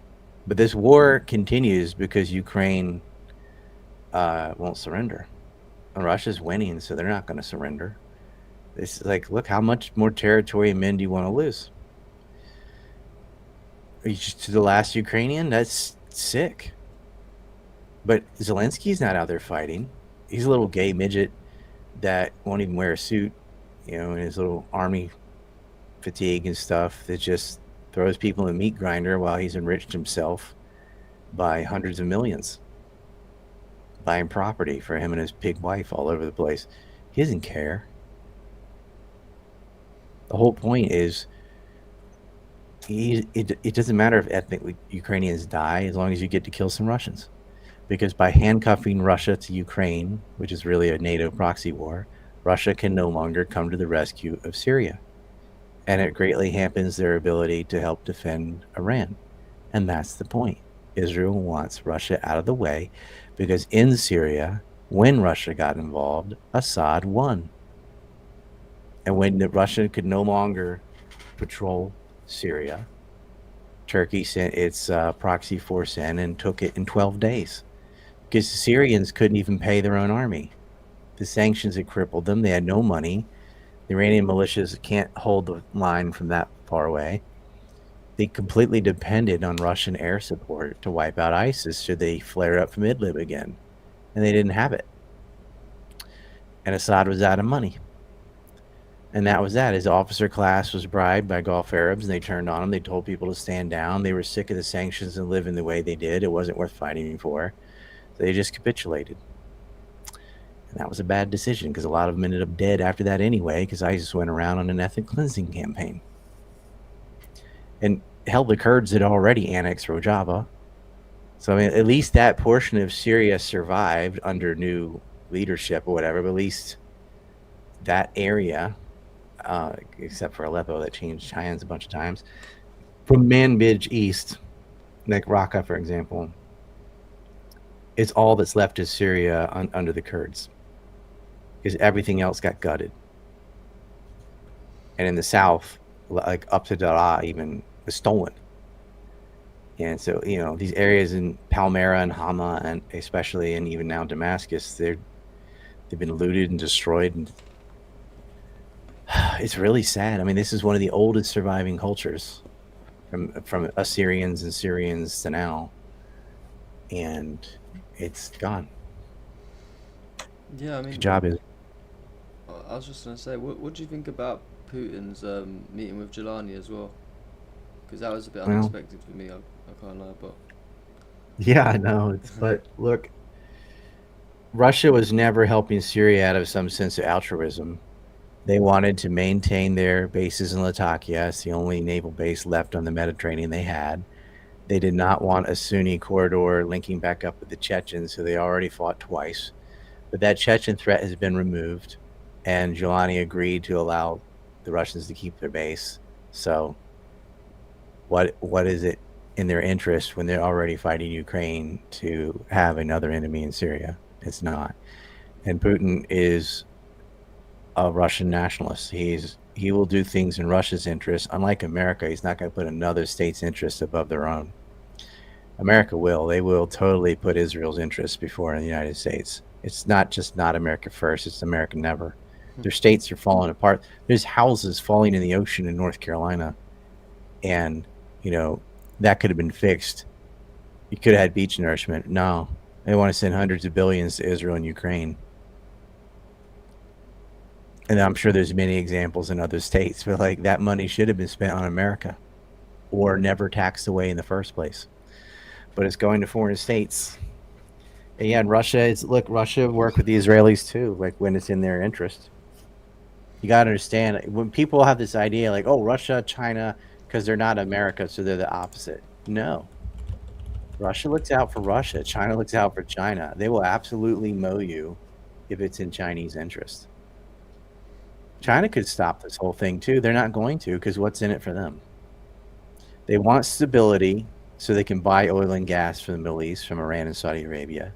So they will step in when it comes to that. But for Palestine, it doesn't matter to China. Syria, it doesn't matter, because they're not an oil exporter.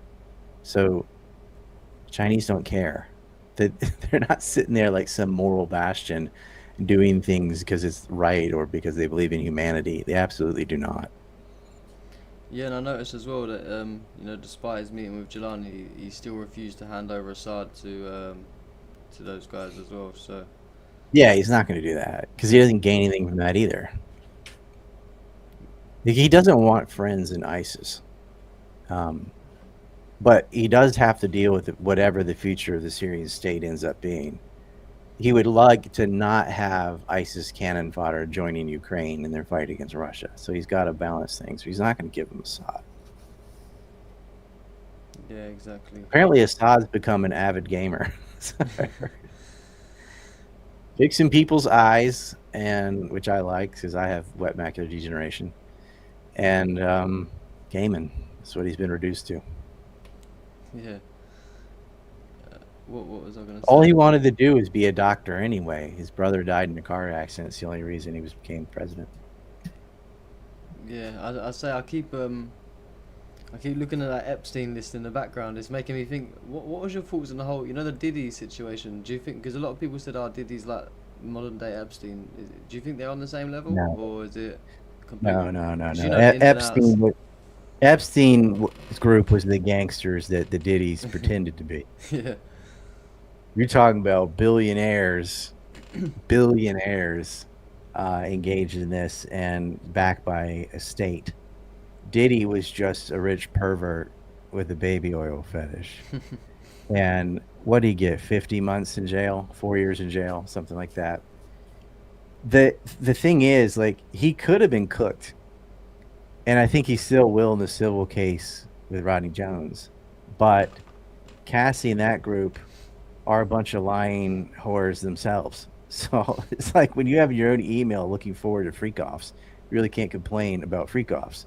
Like, you wanted that lifestyle and you were willing to do his cuck fantasy or whatever with male escorts.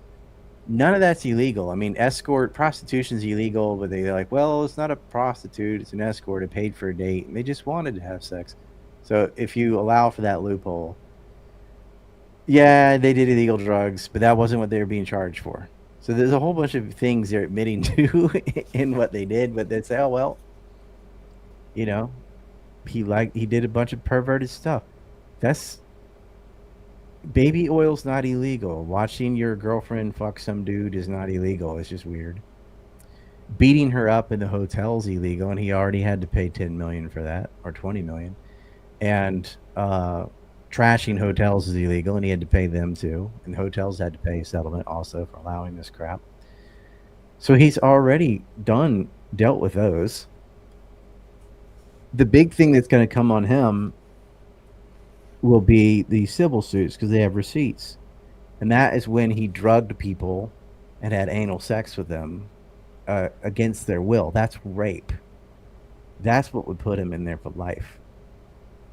But I have a feeling a lot of these people are just going to get paid off, and it's worth it to them to take the money. They'd rather have the money and change their whole lifestyle than to put Diddy in jail. And so he'll serve his 4 years and he'll be out.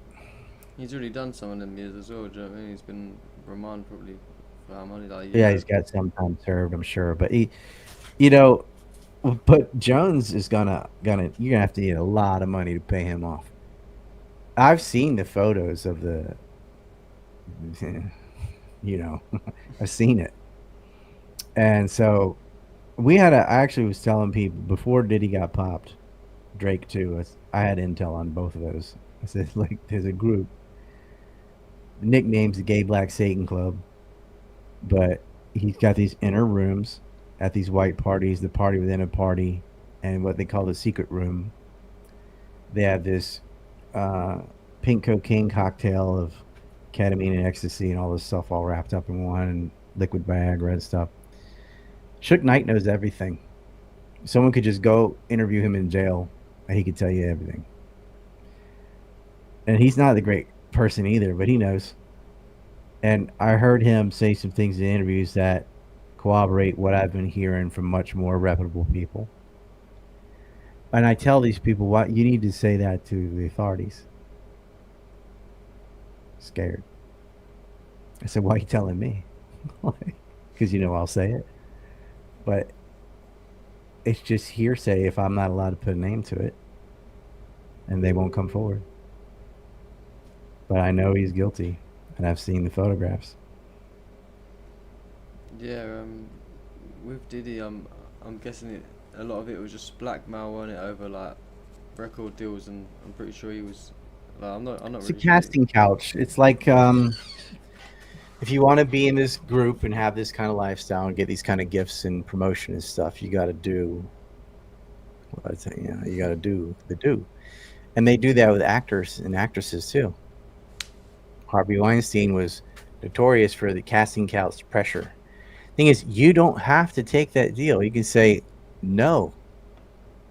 But a lot of these people said yes, and they did the nasty, and they regretted it. But that was how you succeed. And we shouldn't have an environment like that where you have to fuck the boss or the promoter or the producer or whatever in order to get ahead. But that is how it is. Yeah. If you don't do it, another girl will. And she gets the part. Because musicians and stuff are manufactured. I mean, when you have autotune and you have machine playing the music and you have like AI can even write the music or some other person can write it, all you have to do is learn the dance choreography. Not even well, because they can cut and just show you like 4 things and then cut and then do something else. You don't even have to be able to dance. So they can just pick someone. And even if you ain't that good looking, plastic surgery, Ozempic, they can manufacture the next pop star completely. And it's all about who is the most obedient and willing to do and suck enough dick to be chosen to be the next Wonder Girl. Yeah, it's a sick world that we live in. It's the same people, they sell their souls to Israel, do you know what I mean? For $7,000. Same type of shit, really, isn't it? Well, I saw an interesting thing from Milo Yiannopoulos, he's been all over the map, whatever. He seems to be in the right direction now, but he used Grok, and Grok is Grok, so whatever, AI is not actually intelligent. But he said, he asked it, adjusting for inflation, what would 40 shekels be? Because or 30 shekels. You could pay him 30 shekels of silver if you rape somebody. It's $7,000. And I'm like, I didn't test that, because I usually go verify. It's not that important to me, but someone can see what it would, for inflation adjusted, what 30 shekels would be today, and if it's 7,000. If that's true, that is hilarious. That is crazy. Do you? I know your shop. You've got the. Have you got the maps on the like jumpers and everything on your store? What? Yeah, I mean, I'm wearing End All Aid to Israel right now. Yeah, sounds nice. This is 10 years old. Yeah, antineocon.com has all that stuff. And we have another shirt for North Carolina called Buxton Strong. We're donating the money to the Civic Center down there to help fight beach erosion. It's sad. It's like it's disappearing. There's an American territory, the birthplace of the United States, the first place the English and Native Americans ever met was on Croatoan, which is modern-day Hatteras Island. And it is physically being destroyed because the state keeps dredging Oregon Inlet and burning vegetation and filling in swamplands with dirt they steal from one area and put in another. And it's a mess. And it could all be fixed. We can't get enough tension on the issue. It's just never... there's always something bigger. Seems like. Yeah, because But my real worry is, and I appreciate people get gear. You can go watch the movie; it's free. The maps are not. You have to pay for a map because I have to mail it to you. But the from Korea. But if you want to see the movie, it's free. If you want to get some gear, yeah, you can get all these maps if you like, or T-shirt or whatever. We got a lot of stuff. I've got Boycott Israel coffee, and honestly, I think the coffee is like mid. It's not the best. It's not bad. It's probably like what you're used to drinking, a little bit better. But the package says Boycott Israel, so you have to have that. it's a collectible, isn't it?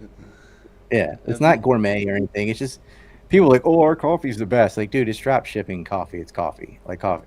It's coffee. Yeah. It's drip. It's better than like instant coffee. Obviously, it's real coffee, but it's Boycott Israel. So just if you drink coffee anyway, buy it from me, so that you're supporting this whole anti-Zionist movement. Like if you, it's normally priced too. Like it's what you'd pay anyway. So you get a few bags of that and just make us your coffee person, and then you can have a whole bunch of, it says Boycott Israel on one side, End All Aid to Israel on the other. Yeah, that's a nice Christmas gift too.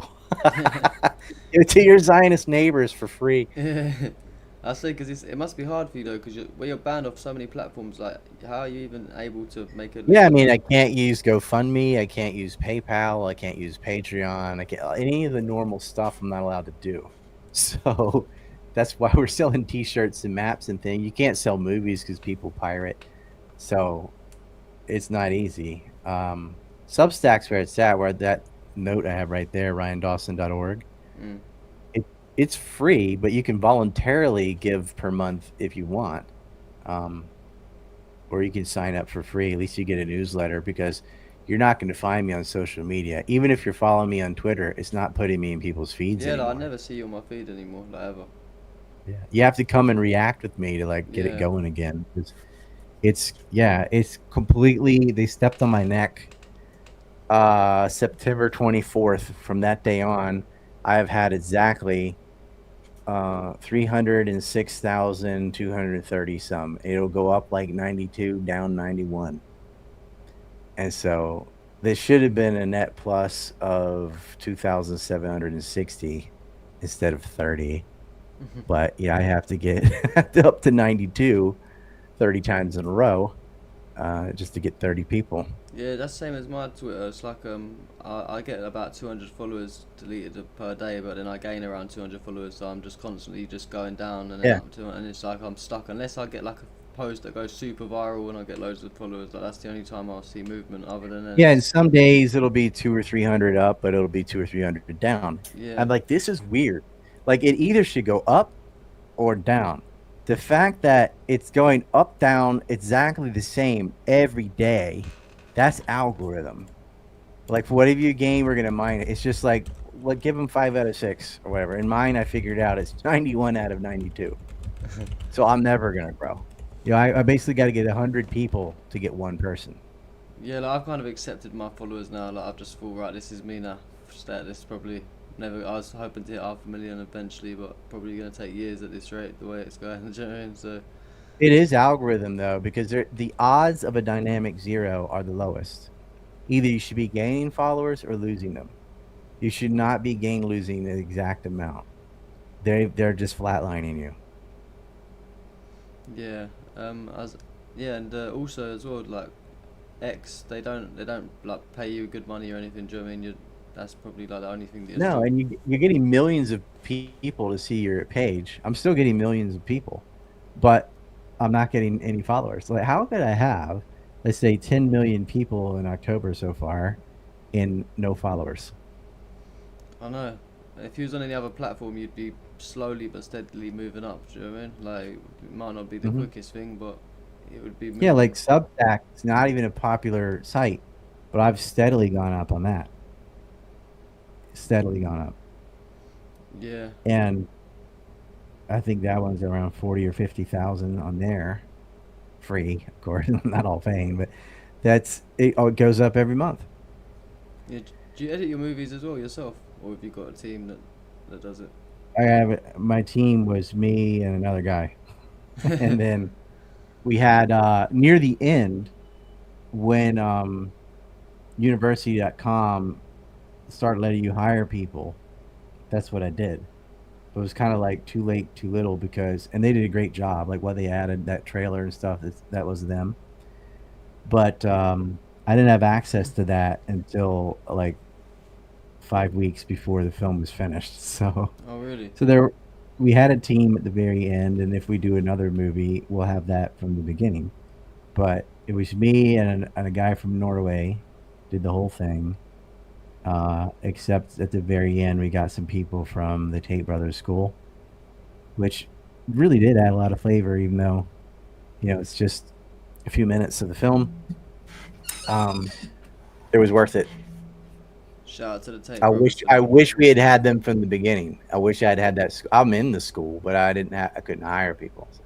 And it's hard for me to hire somebody the normal way, because if you can't send money on PayPal, and I'm also banned on crypto, it's like, how am I supposed to pay someone? Like, if they don't live in Korea. Yeah. And that's the thing as well, like people think that these documentaries are free to make. You've got to pay editors, you're spending time, like it's hard. It's the time you lose where you could have been making money doing something else, but you're sitting there working on this film for years, and there's no payout. The maps will make some money, but like the film is free.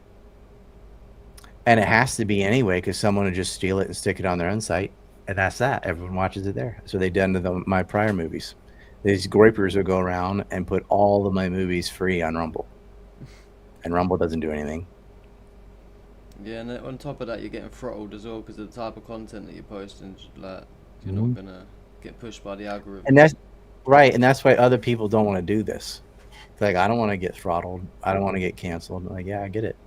But then you don't complain when Palestinians get murdered, because this would not have happened if we had built a real movement of people. If media was free, if we had free speech, none of this would have happened.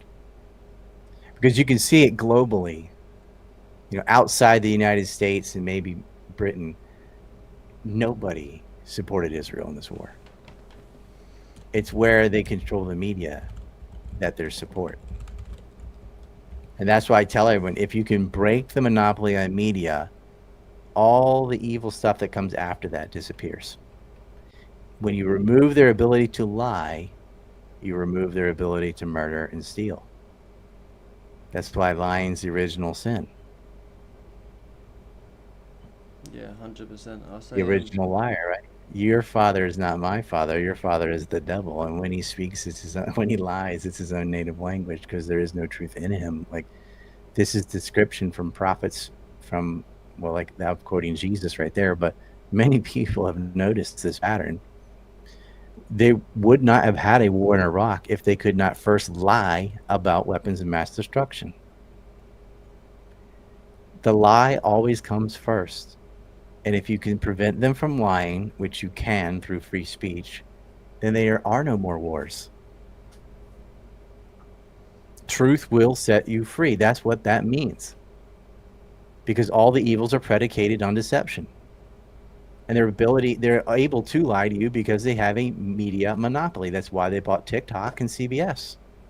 TikTok did great damage to Israel.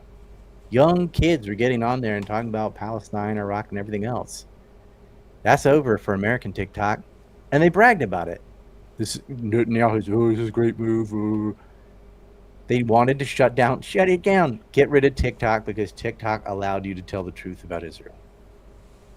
That's why they went after it. They threw one of the co-owners of Telegram in prison in France. Germany has no free speech. France banned Rumble until like this week. So does Brazil. I think Russia does too.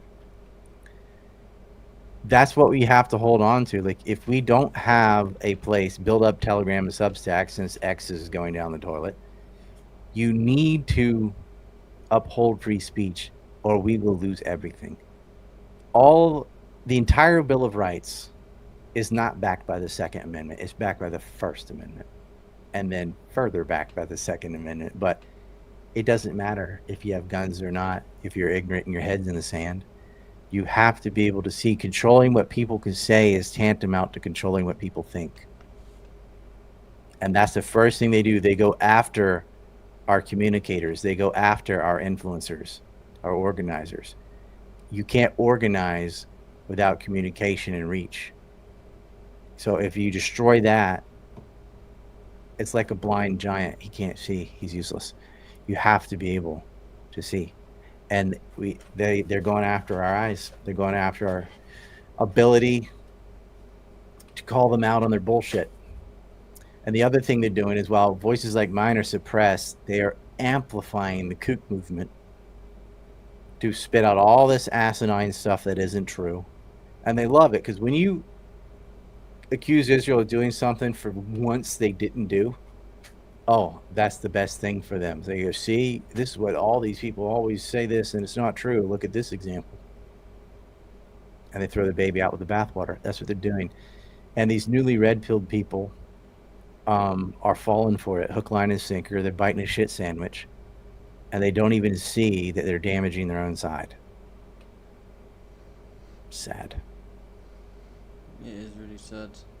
I say as well, with like the Twitter censorship and everything, like, I don't know. Do you think, like, I'd say Twitter is, like, even though it's going downhill, it probably is currently one of the best news sources, just because it's more, like, Telegram's better, but X is Telegram's better for news. Yeah, but X has more eyeballs. Yeah, like, there's more people on X, exactly that. Right. And you. But I don't know if more is better.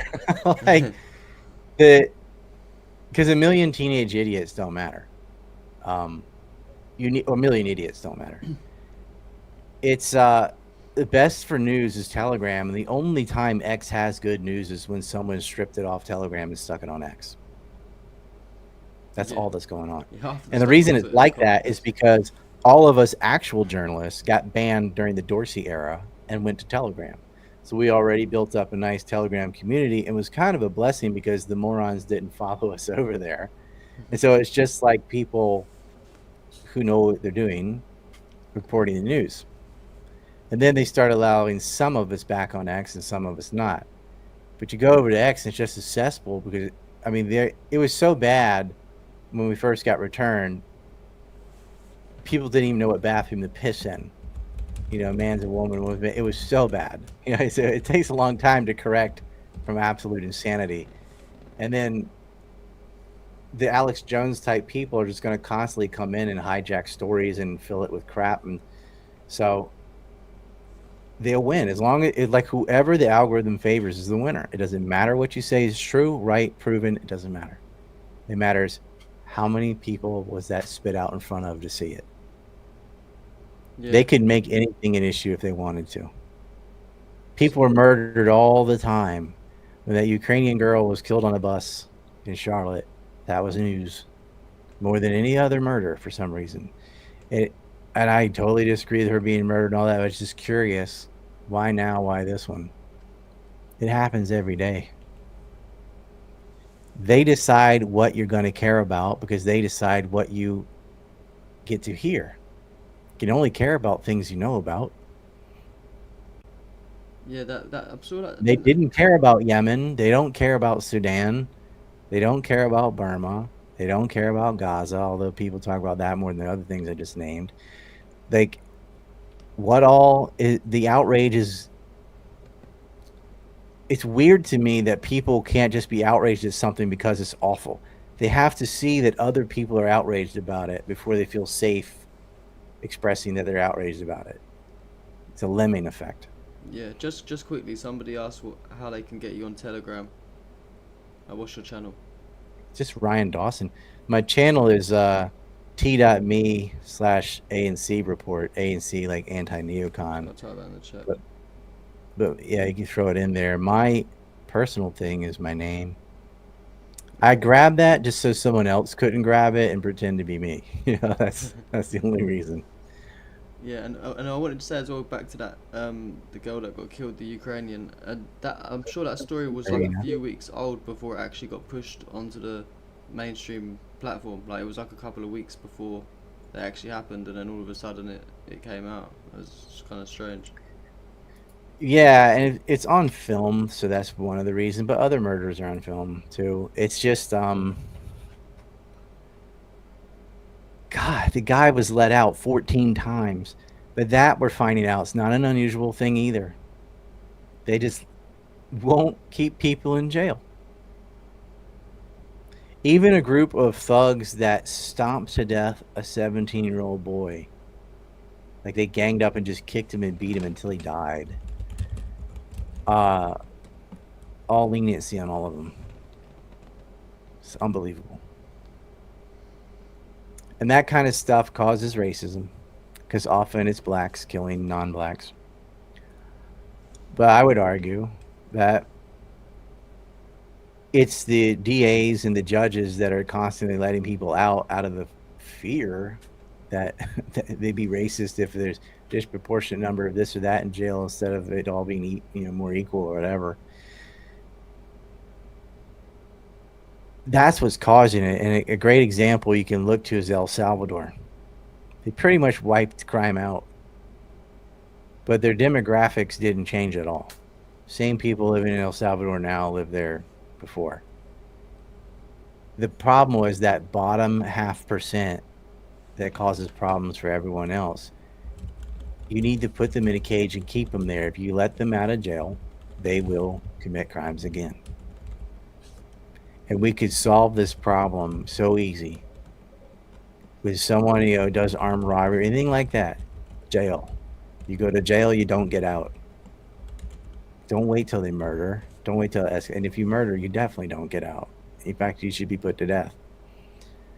We don't do that. We let people in. Somebody assaulted someone on a bus or stabbed somebody. You find out they'd already been to jail 4 or 5 times. What? Why did you let this person out of a cage? You gotta stop having sympathy for criminals. And this guy was, I'm sure, convicted of like loads of sick crimes as well. Like it's not like some petty shoplifting or something. He should be put in front of a firing squad. Yeah, like they wouldn't put up. Maybe with we that shit should in start Yemen. making it public, like public executions. I don't know. Like there needs to be a deterrent though, and they realize there won't be. A lot of them don't care about jail.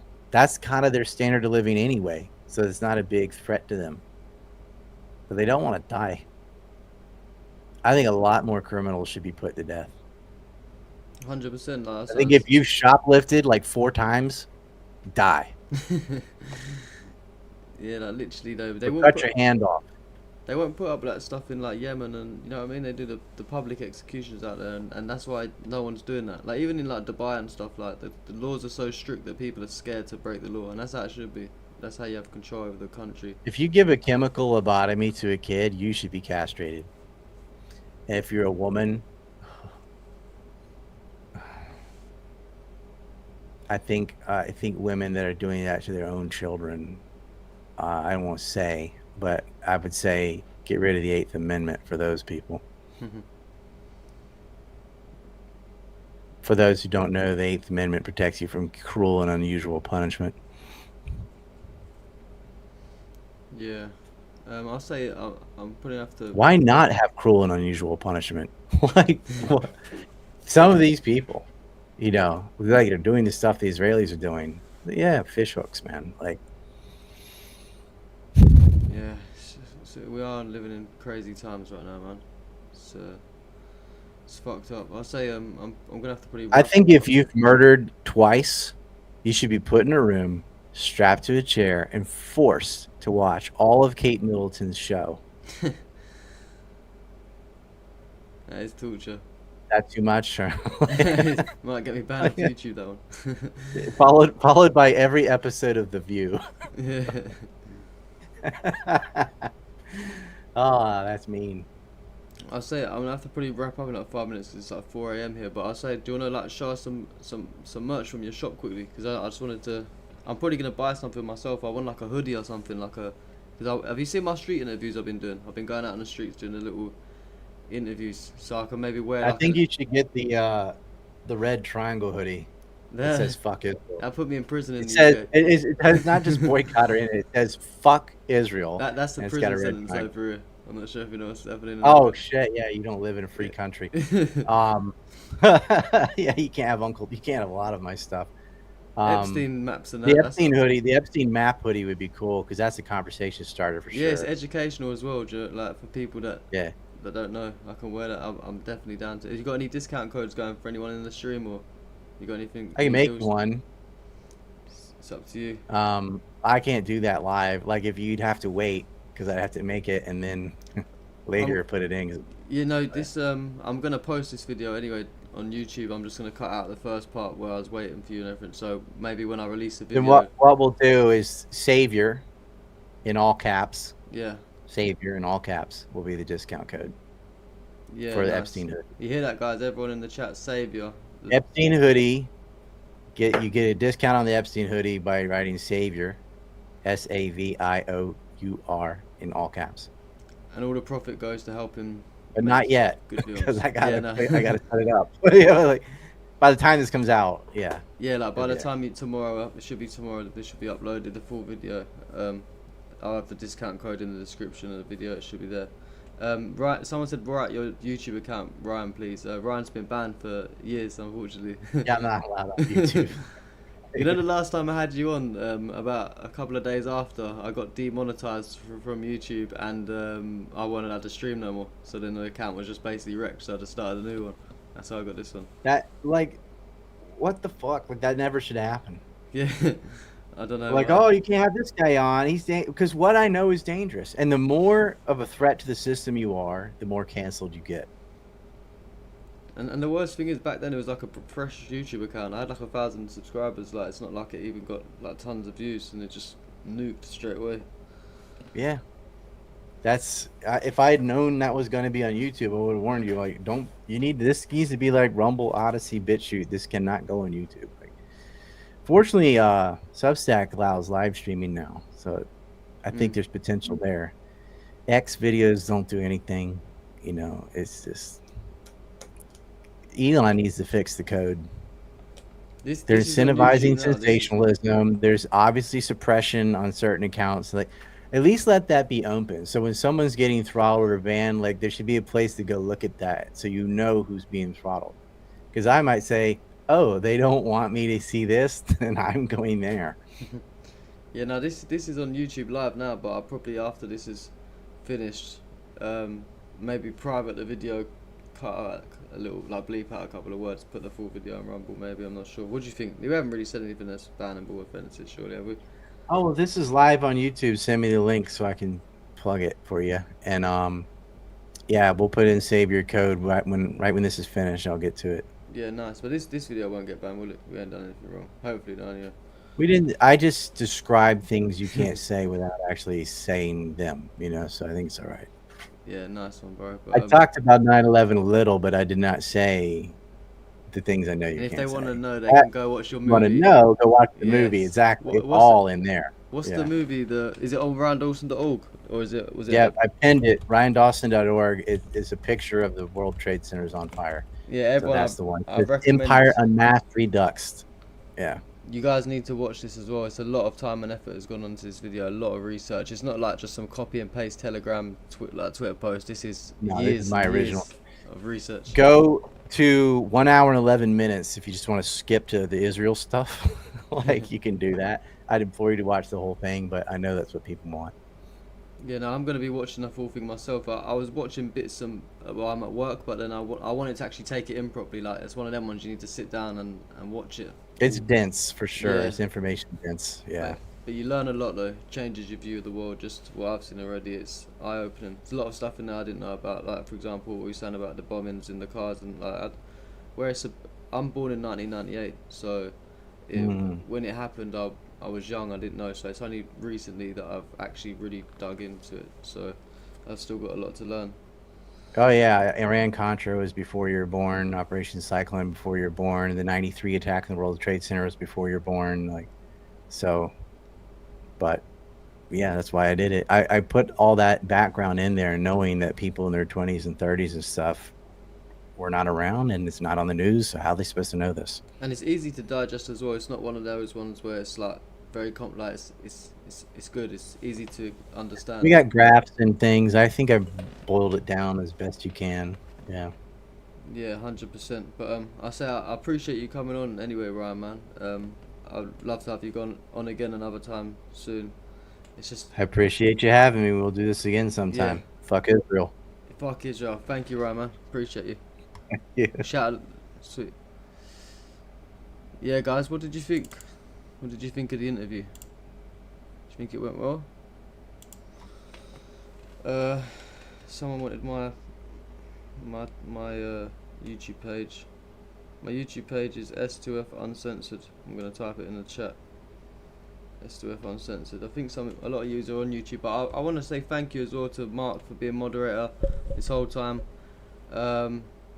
Yeah, I agree. We had Ryan on last year, about December last year, and it was a good episode then as well.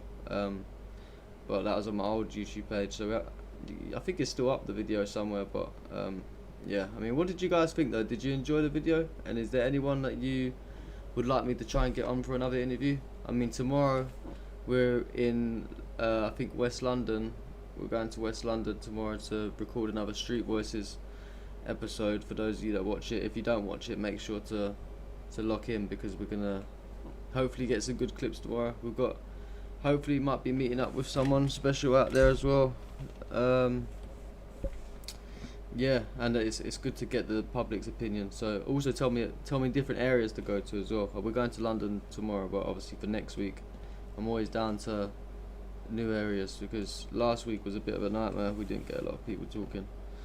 I agree, yeah, Ryan's one of the top journalists in the world. Completely agree. I learn a lot from Ryan. Like I said earlier, I'm not no expert in this. It just doesn't take an expert to see a genocide going on, but when you actually want to know the ins and outs of Epstein, 9/11, all this stuff, Ryan is definitely the man. He's got a documentary for about everything, and he's it's easy to digest. Like it's not that complicated to listen to.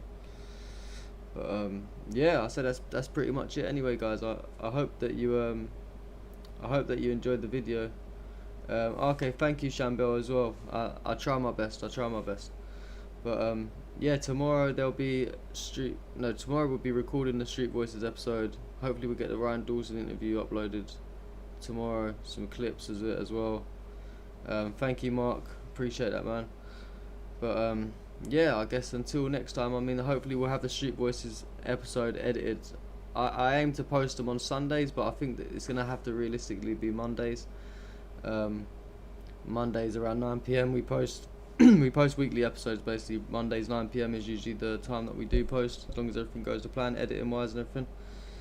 But yeah, we're gonna start trying to do news videos during the week as well, doing some live streams covering the news, getting some guests on like Ryan. Hopefully will come on again. We've got some other guests lined up as well for the future, so hopefully you guys will like to see that. But I say until next time, thank you everyone for tuning in. Remember to like, comment, subscribe, share the video, and yeah, thank you for subscribing, Shambel, appreciate that. And yeah, and until next time, I'll probably see you guys at some point on Sunday or Monday when the Street Voices episode comes out. But yeah, thank you for your time, appreciate all of you. Today, and we are super fucking happy about it. So ladies and gentlemen, let's take a moment to like and empty the space. Let's bring some more people in here to enjoy the celebration. Yes. Of the farewell party to the Savior. Say goodbye, a farewell for this motherfucker that put the fucking video of the fucking hostage. So this is a fucking farewell for me, okay? Because he shouldn't exist from the get-go. He should have been executed by the Mossad long time ago, and I've been asking for this for a long time. And I was talking to my commander, I'm telling him this needs to go. I think that you need to gather all the Zios, eliminate them. He deserves to be genocided like all the other Nazis, and he's a convicted fucking criminal. And they pissed the hell out of me. This fucking Hamas and giving them a voice after October 7, and us Jews and Israelis can live peacefully. I hate him. Great. I hate him.